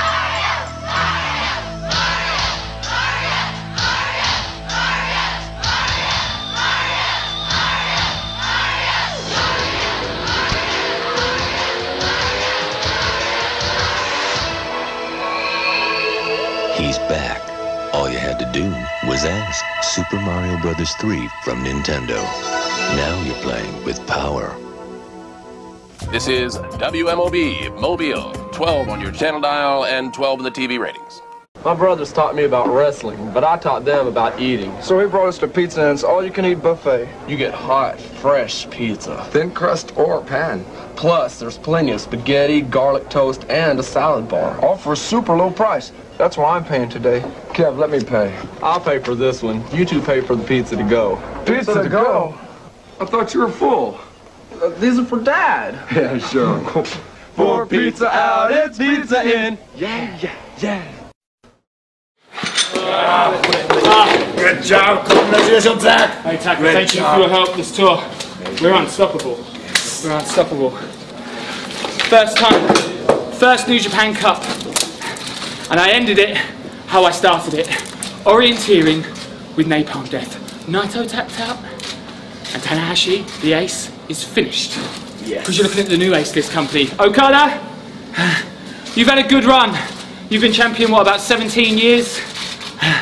Time for a new champion. Time for an English heavyweight champion. Oi. Yeah. It's warm. Oh, shit. Cold. I just won the New Japan Cup, and you're giving me warm beer? Yeah. What kind of savage do you think I am? What kind of savage? Bullshit. Bullshit. Bullshit. It's a joke. When I'm champion, yeah, things are changing around here. And number one, cold fucking beer.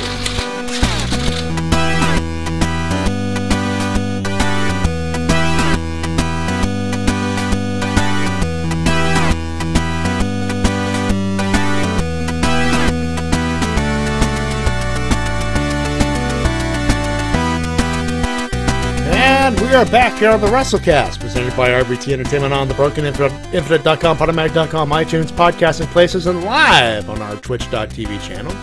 Matty Jay and TWK, James, aka NuclearConvoy, joining us for the festivities this evening. Yes, that was Zack Sabre Jr.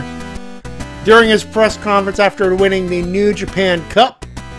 I gotta say, it's good to know he's got his priorities straight. He needs his cold beer after his matches. Cold beer. Absolutely. Cold beer, 2 belts. Actually, no, James, you had a great joke about this. Yeah, well, I mean, he was Zacky 2 belts. Yeah. Now he's Zacky 2 belts, 1 cup. God damn it. Yeah, there it is. I'm done. See you guys later. Did he just hang up? No, he's still connected on my side. No, he hung up.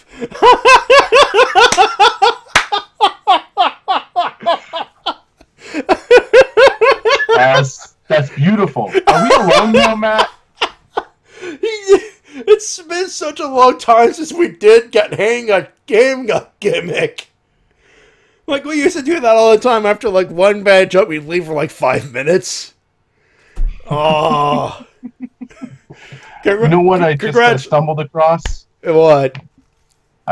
Well, unfortunately, just this week it was the 3rd anniversary of the death of Perro Aguayo Jr. Oh, that was this week. Yeah, T-Dub, I don't know if you didn't hear this.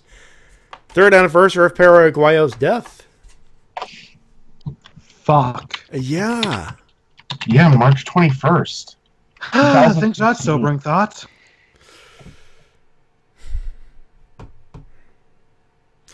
Yeah, and actually, well, you typed it in the chat, pour one out. Yeah. Anyway, so let's talk about Strong Style Evolved. Yeah, we may as well talk about that. Of course, Sabre Jr., he defeated Hiroshi Tanahashi to beat that. That was a great match. I'm actually, I have it in the background. He made Tanahashi tap out, which never happens. Second Not time. even just that. Look at the run he had to go through. He also beat Ibushi. Ibushi, Naito, and Sonata. Like, that's a friggin' all-star line of the top of what New Japan presently has to offer. And, it really and by the way, for people wondering, no, that's not his first time tapping out DCSJ. G1 Climax last year. I remember that match. Wasn't that a ref stoppage? Ref stoppage, yes, but it was still... I think this is like the first time. This is the first time I've ever seen Tanahashi actually just visibly tap out. The question comes: Is Zach going to get a 3rd belt? That'll be a heavy belt to carry around. I'll tell you that much. And on top of this, it really feels like they want Okada to beat Tanahashi's defense record. They're making it look like it's in peril. I'll tell you that much. Yeah, no doubt. The beauty of Ghetto's booking, man. Oh, I'm telling you, I hope this guy's on a hot streak, and I hope it doesn't end. I just knocked on wood, by the way. Yeah, knock on all of the fucking wood, folks. If you got some wood over there, knock on it. I don't care Yes. what the wood is. If you have to get wood, get it. Never had to knock on wood. Anyway, strong style evolved from the Long Beach Walter Pyramid, Long Beach, California, USA. Strong style evolved is the thing. And for those wondering, we're actually taking a look at the card as announced on NJPW's 1972.com. Matchups are as follows: Show and Yo and Rocky Romero, Roppongi 3K taking on Scorpio Sky, Frank and Kazarian, and the Fallen Angel Christopher Daniels. I am already liking this card. That's SoCal Uncensored, right? Yep. Fucking A, yeah. They're the Ring of Honor six-man tag team champions. Tag champs, yeah. Hey, whatever happened to the never six-man tag champ? Bullet Club, the BCOGs, Fale and GOD, Guerrillas of Destiny hold it. Yeah, I just kind of meant nobody cares. Well, the thing is, Tama Tonga wasn't on the current New Japan tour. Actually, no, he was not, no. He wasn't on the New Japan Cup tour, so that's why the belts weren't defended at the time. Yeah. Next up, David Finlay and Juice Robinson, who's having a hell of a run as of late. Oh my god. Wow. Such a good match against Tanahashi. Yujiro. Oh, Yujiro Takahashi, yeah. And not a bad commentator. No, not at all. Taking on Gato and Hiroki Goto. Oh, yeah. Robinson and Finlay representing Taguchi Japan. Yeah. So, yeah, Robinson and Finlay representing good old Ryusuke. And They'll make the coach proud, I'm sure. Next up, Chucky T and Toriano. God damn, that's a tag team right there. That's the dream team. Oh my, and they're taking on Davey Boy Smith and Lance Archer. This is gonna, oh my god. There's gonna be Connie shenanigans or someone's getting their ass whipped. Why not both? Yes. Also, to the fans in California, bring umbrellas. Bring umbrellas, bring ponchos, bring... Follow Don Callis' advice. Yes. Stay dry, people. Stay dry. I can almost imagine him coming in with a freaking fire truck. Like a fire hose, just fucking dousing everyone. By the way, Lance Archer needs a new t-shirt. Lance makes me wet.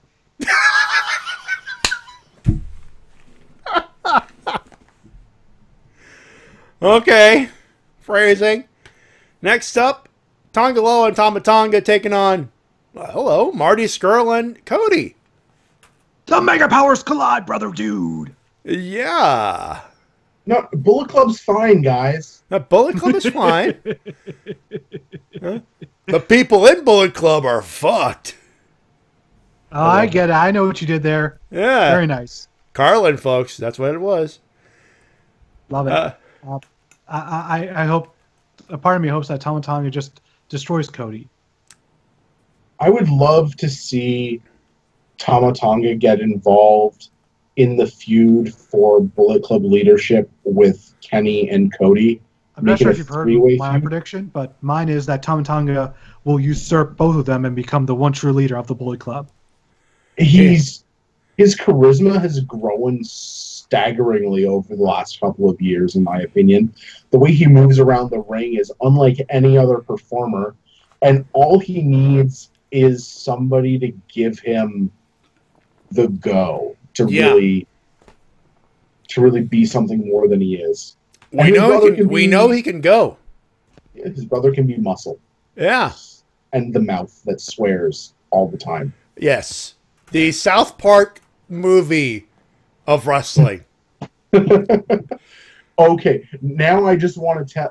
I really want to see him tell somebody mid-match to suck a big fat floppy donkey dick. You know what? One day, I think it might happen. Well, if it's Tongaloa, it might. With Tongaloa, more than likely. More than likely. Next up, this is a great 8-man tag coming up. Dragon Lee, Ryusuke Taguchi, Kushida, and Hiroshi Tanahashi taking on, well, pretty much LIJ. Pretty much LIJ minus Evil, really. Hiromu Takahashi, Bushi, Sanada, and Tetsuya Naito. Yeah, Evil out with an orbital bone injury. Yeah. Ow. Yeah, there's a bunch of people getting their eyes busted recently. I know, right? Yeah, it's becoming a thing. Please stop. Yeah. Unless you're going to do that thing where you poke your eye back in your face like Vader did against Hansen. Oh, jeez. Keep doing it. You know, sad part is I could almost see that. This should be a solid match, but let's be honest. It's an 8-man tag. It's gonna be fun, but it's not gonna really do much for most people. It's literally there. It's literally there because people paid money to go to see this. You know what I find interesting about this card is that this is a lot of New Japan guys' American debuts. Yeah, that is true. A lot of these guys did not come over last year for the G1 special. Yeah. And a lot of these guys... Actually, you know what? I mean, I'm looking at this, and a lot of these guys have, however, come over for Ring of Honor shows. That's true. So it's their first New Japan debut in America. There are some not guys who are have we ever seen Ryusuke Taguchi in Ring of Honor? No. I think he's like the only one. He's the one holdout, I think. Everybody else I've seen in Ring of Honor. Including Toru Yano? Yeah. Yeah. He was one of the first ever he was in the tournament for the tag triples trio belt with the swearing Southerners. Oh, yeah. Who better not lay a finger on Tanahashi's perfect hair. Next up, and this is where it gets a little sad. Ray had to be pulled out due to injury or other shenanigans. At this point, I am not speculating. Jushin Thunder Liger will take on, this should still be a great match, Will Ospreay. But it's no longer a dream match. It's not. It may not be Ray, but it's Ospreay. Don't. I try. I had that. I had that thing in my head. It's like no, just no. So it should be a really fun match. It will not be a bad match. This should not be a bad match. I don't think Jushin Liger is capable of having an outright bad match. No, he's not. I mean, No, the guy's indeed 53. The guy's 53, still wrestles like he's 33. Mm-hmm. Yeah. Next up, it's a tag match. Tomohiro Ishii and the reigning defending IWGP Heavyweight Champion of the world, Kazuchika Okada, taking on Zack Sabre Jr. and Minoru Suzuki. Sabre's going to tap out Ishii. I'm calling it. Yeah. It would be a good way to build to his match with Okada. Yeah. He should also put Okada in a couple of really dangerous predicaments that Ishii breaks up. That'd also be a good point to make it look like, Okada probably won't be able to get out of this on his own come Sakura Genesis. So yeah, build up the tension. Yep. And also the thought of Minoru Suzuki in U.S. Also, a U.S. crowd, you better sing along to Kaze ni Nare. Yeah, and you better get the timing right. We will be watching. You know, seriously, I'm doing Toku riffs on Sunday with the boys as usual. I have my Wii U set up to do the streaming because it works on Wii U, folks. I'm not kidding. I'm gonna have to. I'm gonna have to outside the US. You can watch on New Japan World. Yeah, so I'm gonna have that set up right there, right next to my microphone, or on the big screen, whichever comes first, obviously. And I'll have like Toku riffs on this screen. I'll have the thing, and as soon as Minoru Suzuki comes out, the thing's gonna be blaring, and I'm not gonna apologize. Kaze ni nare. It's such a great theme. It is. It's just one of the best. And of course, it's like the song is like this power ballad, and it's for Minoru Suzuki. Yep. Man, just God, I wish I could see him live. Don't we all? That sounds like something that needs to happen. Next up, the United States Heavyweight Championship. The challenger Hangman Page taking on the champion Jay White. I haven't actually seen the match where White beat Omega. Oh, it's good. It's good. It's actually good. Okay, because his match at the Dome was a solid outing, but not up to the level people thought it should be at for him to be on a Dome card. Mm-hmm. All that being said, however, I do believe these two have worked together before because of the excursion White was on in Ring of Honor. So there should be some familiarity there, and Page has been evolving into a very talented performer who's willing to take some crazy risks. And, Page has always had the skills. And a huge dong, allegedly. Not as big as Joey Ryan's. No. Yeah. Wrestling joke. And then the main event. Oh boy. What a main event. Speaking of Bullet Club, Mega Powers colliding with the Bullet Club. Oh my god. Kota Ibushi and Kenny Omega taking on Matt and Nick Jackson, the Young Bucks. The Elite explodes. Super excited for this match. Also, Cody playing mind games with that. You get the most obvious edit job of a video I've ever seen. It made sense that Nick was able to see through it because he's the video editor of being the Elite, so obviously he'll be like, "Hey, this looks a little weird, doesn't it, Nick? Doesn't it, Matt?" And Matt's like, "Nope, we heard it say it. It's true. It's right there." And Nick's just like, I think it's been edited. Nope, no, it's not, Nick. You don't know what you're talking about. Well, one of them's motivated to kick some ass. Also, interesting notes. On the Unbox t-shirt shows them getting super kicked? The super kick party shirt? Yeah. Which one of them is getting super kicked?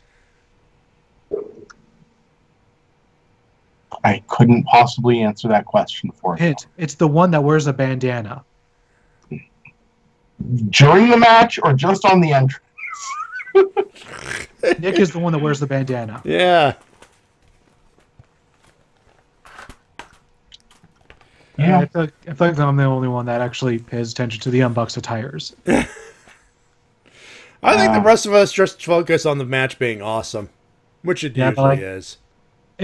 But there are very distinct differences. Like Nick wears a bandana, Matt has thick sideburns and darker hair. Yeah. Yes. Also, Nick looks like their dad. Even has the same face and hairline. Is it possible he's just a time traveler? So you're saying is Nick Jackson is his own father. And his brother's father. He's his brother's, father's, nephew's, cousin's former roommate. What does that make us? Nothing. Absolutely nothing. Which is what you are about to become. By the way, if Philip J. Fry can be his own grandfather, I suppose Nick Jackson can also be his own father.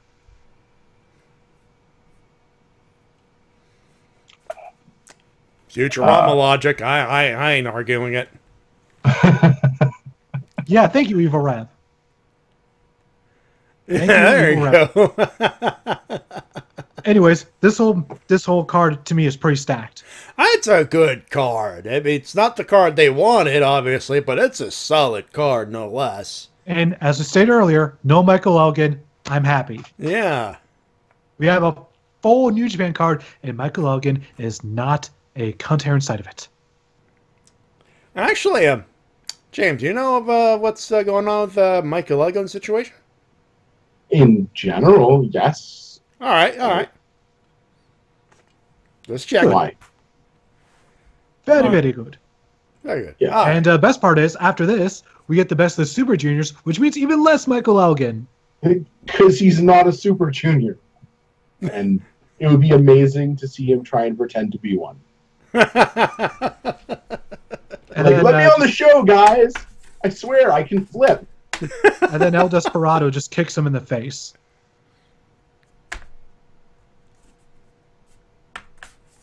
Yeah. I love it. Anyway. Okay. Anyway, let's stop for winners and losers, ladies and gentlemen. And James, you're our guest. You kick us off. Let's do some losers first. Losers first. Wow. It's a tough one. It's a tough one. Me. I'm a loser for not getting to see Rey Mysterio wrestle Jushin Thunder Liger. I was so pumped for that. So excited. You weren't the only one. You were not the only one, man. Other than that, honestly, Michael Cole for being Michael Cole. Rich Swann for getting kicked off even more bookings. No. That's about it off the top of my head. Wait, Rich Swann got kicked off more? He was booked on earlier this week or late last week. I saw he was booked on a WXW show in Germany, and then they canceled his appearance. I think they found out. Okay. That explains everything. T-Dub. Vince McMahon for trying to bury the Ultimate Deletion through Michael Cole. And through Hulu. Dog, Maggle. I mean... Yeah, Michael Cole for following the order, and of course Vinny for trying to bear... Taking it off... That's one of the... seriously. Why would you do that? Also, I think you and I will both agree Ross has it right. Michael.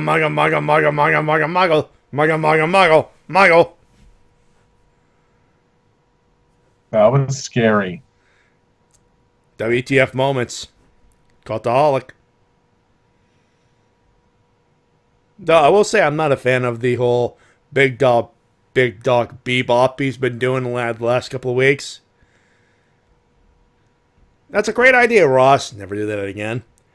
But yeah, Michael Cole, WWE. Yeah, it's just off. Winners, James. Winners. Yeah. I'm gonna start with Zack Sabre Jr. for getting to look like a fucking $1,000,000 in his run through the NJ Cup. Mm-hmm. Taichi for moving up successfully to the heavyweight division and good old Taichi. Yeah. Looking competent and making me not fall asleep during his matches.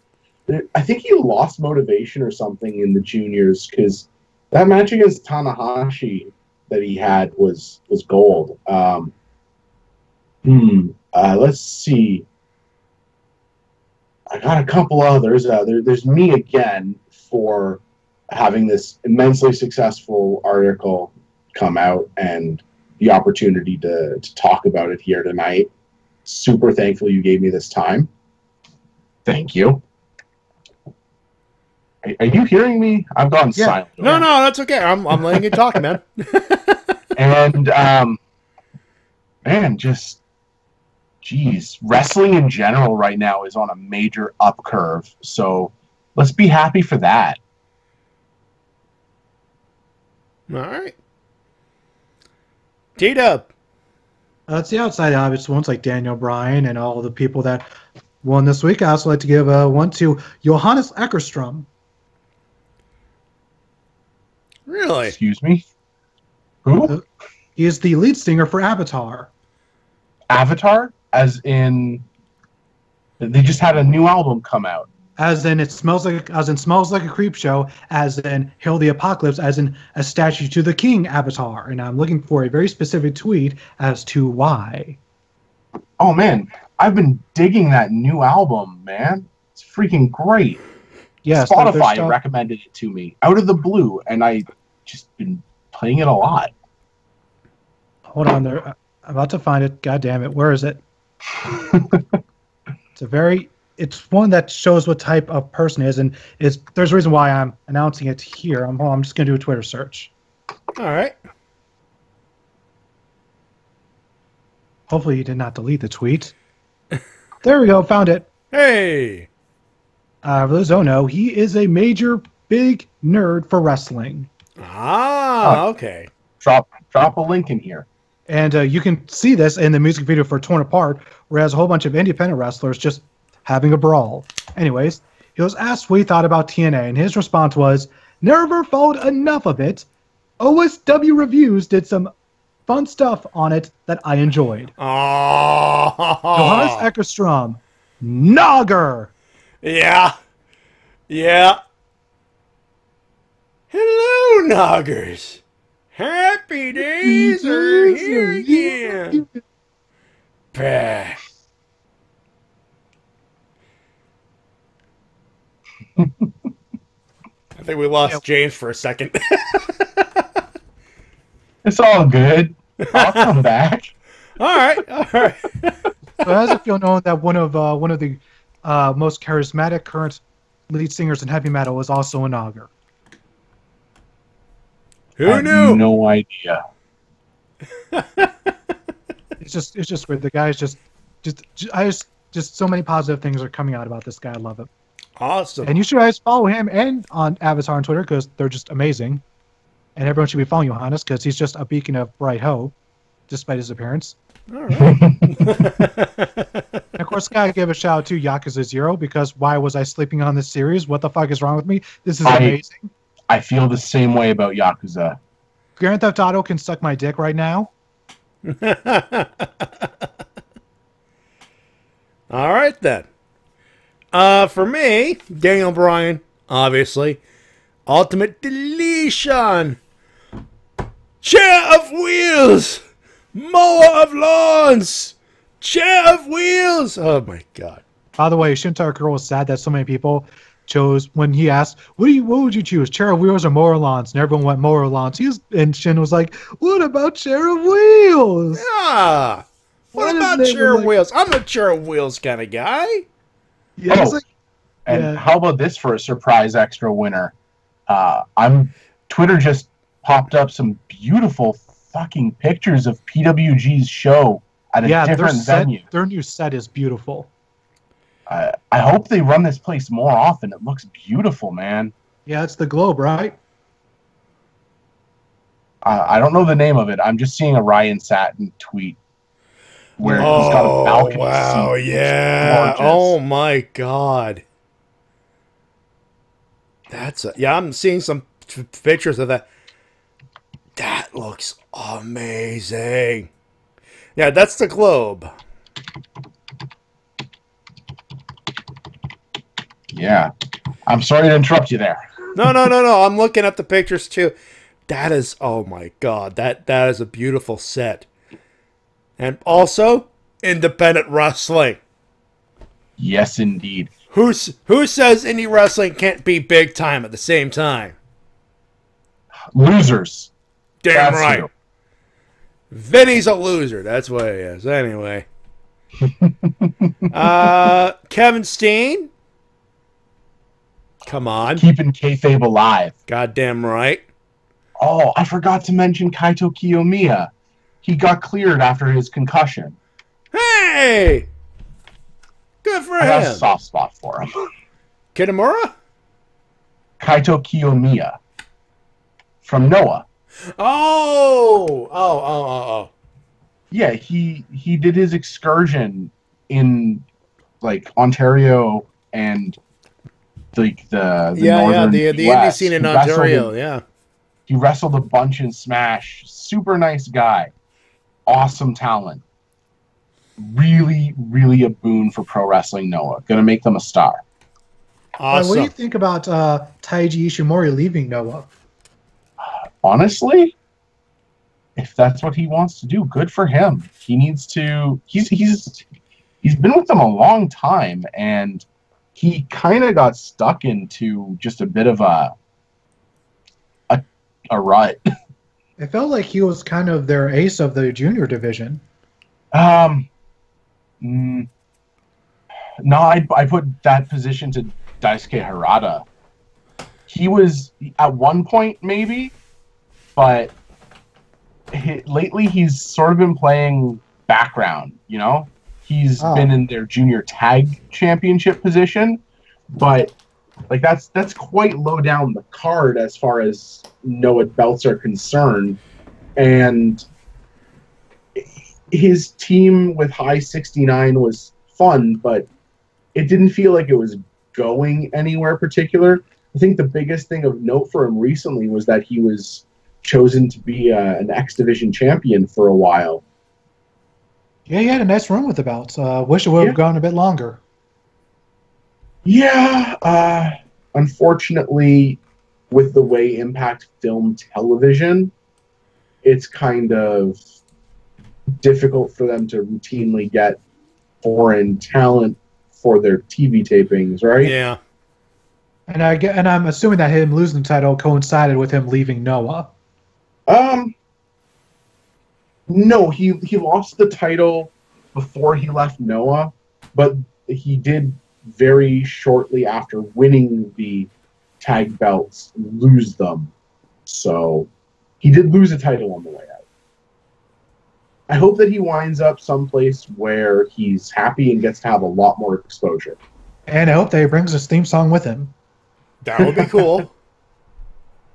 People are saying that he's likely to wind up in one of the Lucha Feds in Mexico because apparently he's been wanting to do Lucha wrestling for a while, and nobody in Noah was really bringing in those types of people routinely.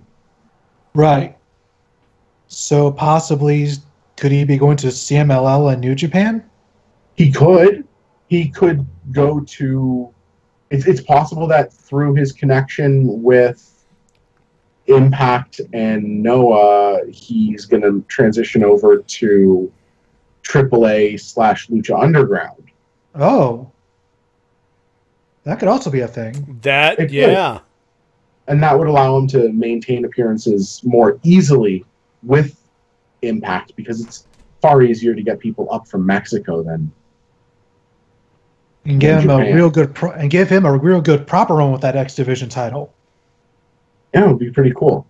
Although, you know, right now they've got it on a pretty good guy. Yeah, Matt Sydal is definitely nobody to sleep on. Except when he needs to travel. You know, the drugs. Yeah, I get it. Womp womp. Anyway, for my winners to Daniel Bryan, one more winner beyond that. Reiko Chiba. For those who don't know, she played the Pink Ranger in the Japanese version of Power Rangers, which was known as Zeo Ranger. Or Zeo Ranger. I always spell it with a Z in there for some reason. It's spelled a Z, but it's pronounced Zeo Ranger. There's some interesting stuff with the language. The reason I say so is because we announced on Recap yesterday that both YouTube Mochizuki and herself are going to Ranger Stop in November, which has pretty much the entire recap crew going, oh my god. Yes, wonderful. And is that picture that I saw tweeted and Facebooked out, is that a recent picture of her? Yep. Oh, still looks good. She is, I'm gonna get in trouble if I just, no. Moving on. But she has maintained, she has aged very gracefully. Yes. Yes, also, it is. for your tokusatsu love, new Gridman in 2018. Wait, what? Yeah. Gridman's getting a revival? Yeah. I just shared you a tweet in the chat here. Did you guys talk about that in the Ranger recap? We did not, but I'm pretty sure that's going to be brought up on Toku Refs on Sunday. Oh, okay, everything's getting a revamp now. Jeez. Yeah, SSS Gridman, which is the anime revival of it, but yeah. Oh, anime, but I suppose better than nothing. Still. That's all I'm going to say there. Still, wow.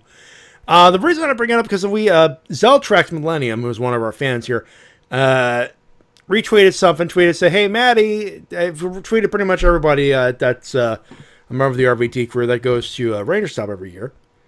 And it said, I guess, and I was like, and I tweeted with a picture of, it was the same day we found out Daniel Bryan was returning, so an appropriate gif of doing the yes chant, the yes, yes, yes, yes.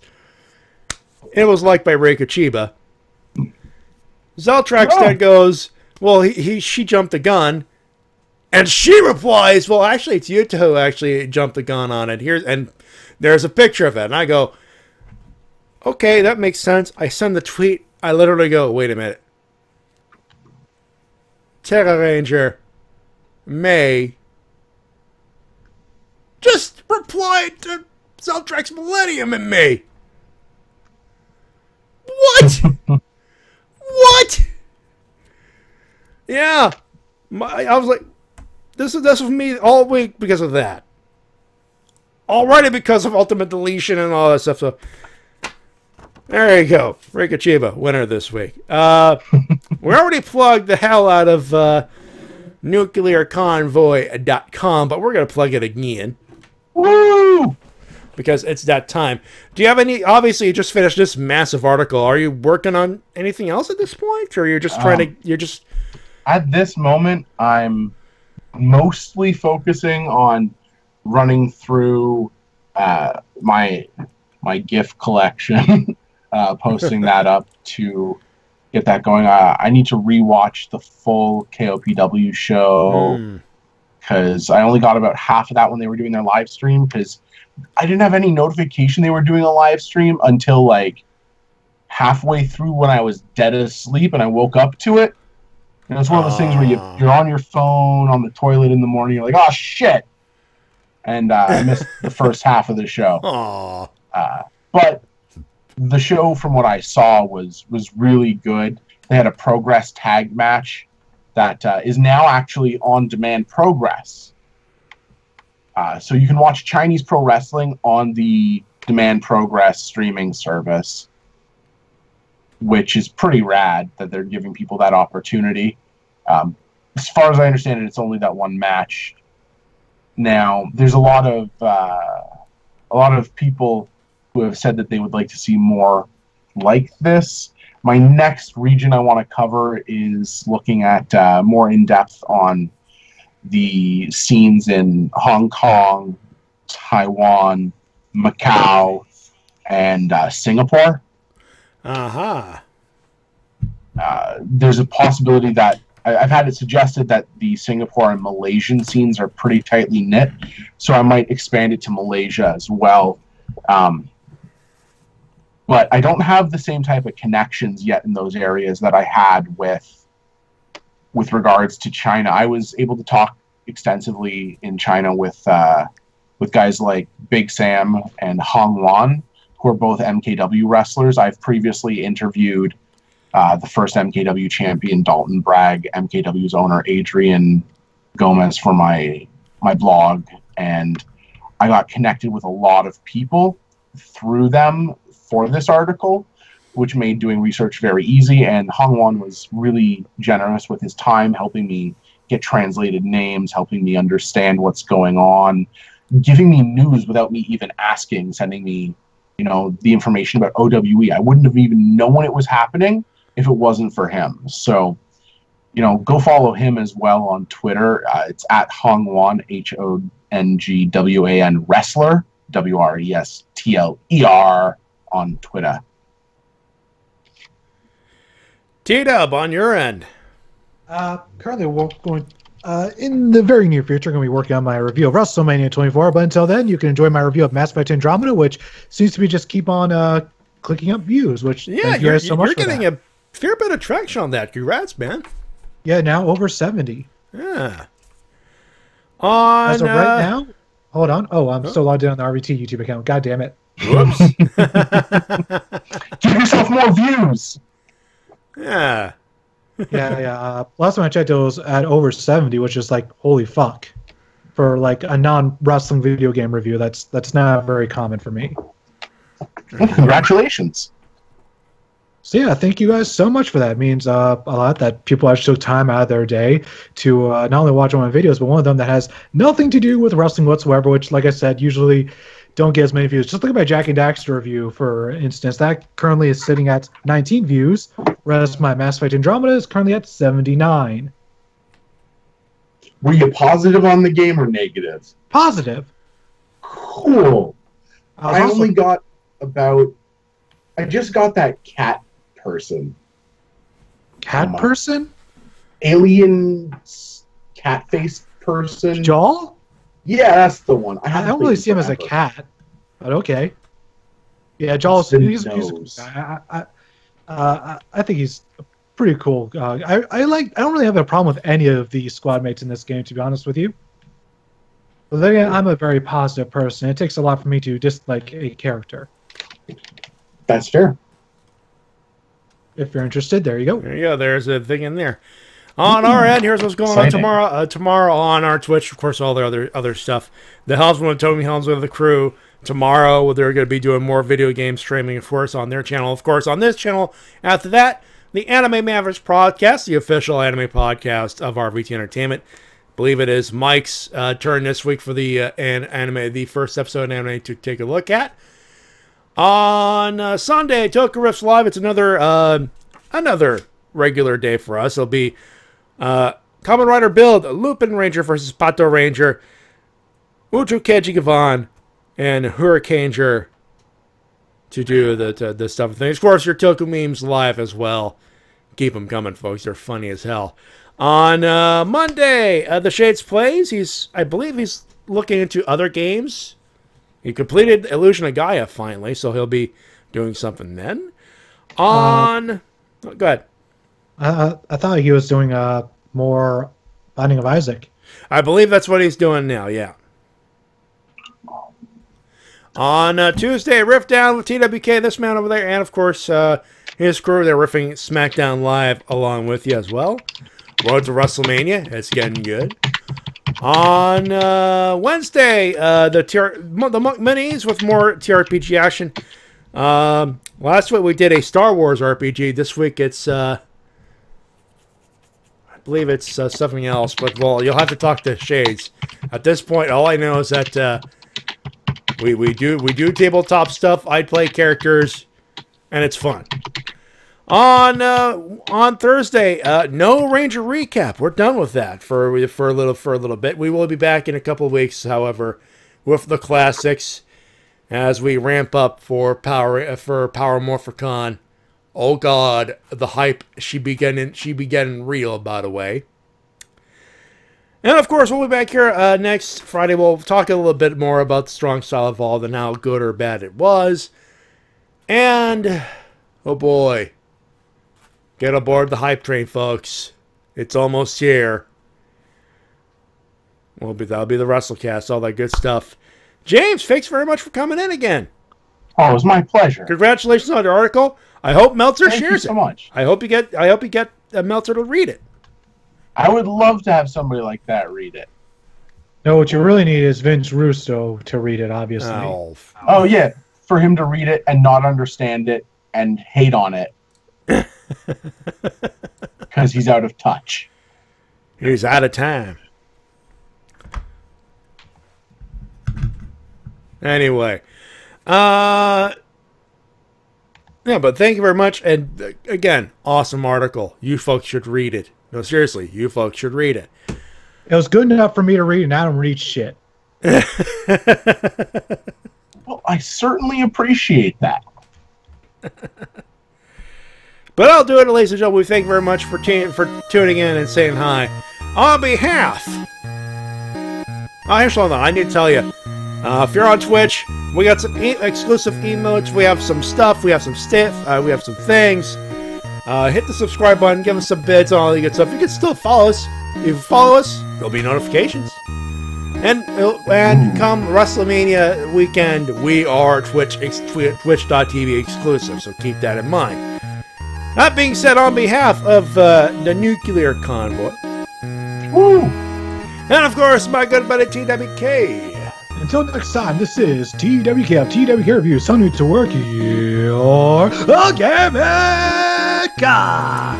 My name's Matty Jay, reminding you all professional wrestling. Support your independent promotion as soon as possible. We shall talk to you next week. You folks have a good one. Have a safe one. Good night. Bye-bye, everybody. Bye.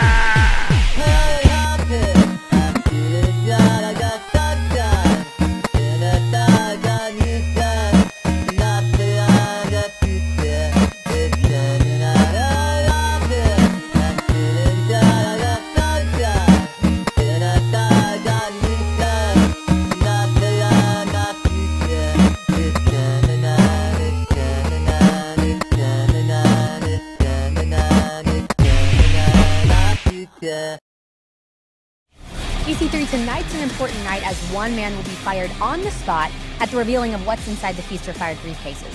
What do you think is inside your case? I think it is heir apparent what is inside this case. This case holds my destiny. This case holds my future. This case is me. Hope he gets fired.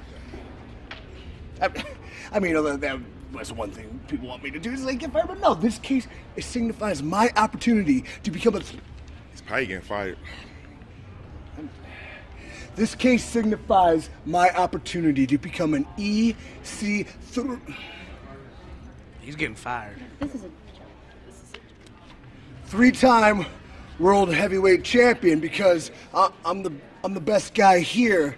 I'm the best... No. I'm the best guy here. I'm the best guy there. I'm the best guy. Anywhere. Hope you get fired, bro. Thanks. I feel very confident in my chances tonight to be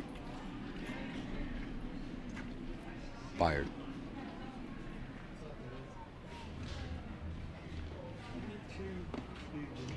Three-time world heavyweight champion.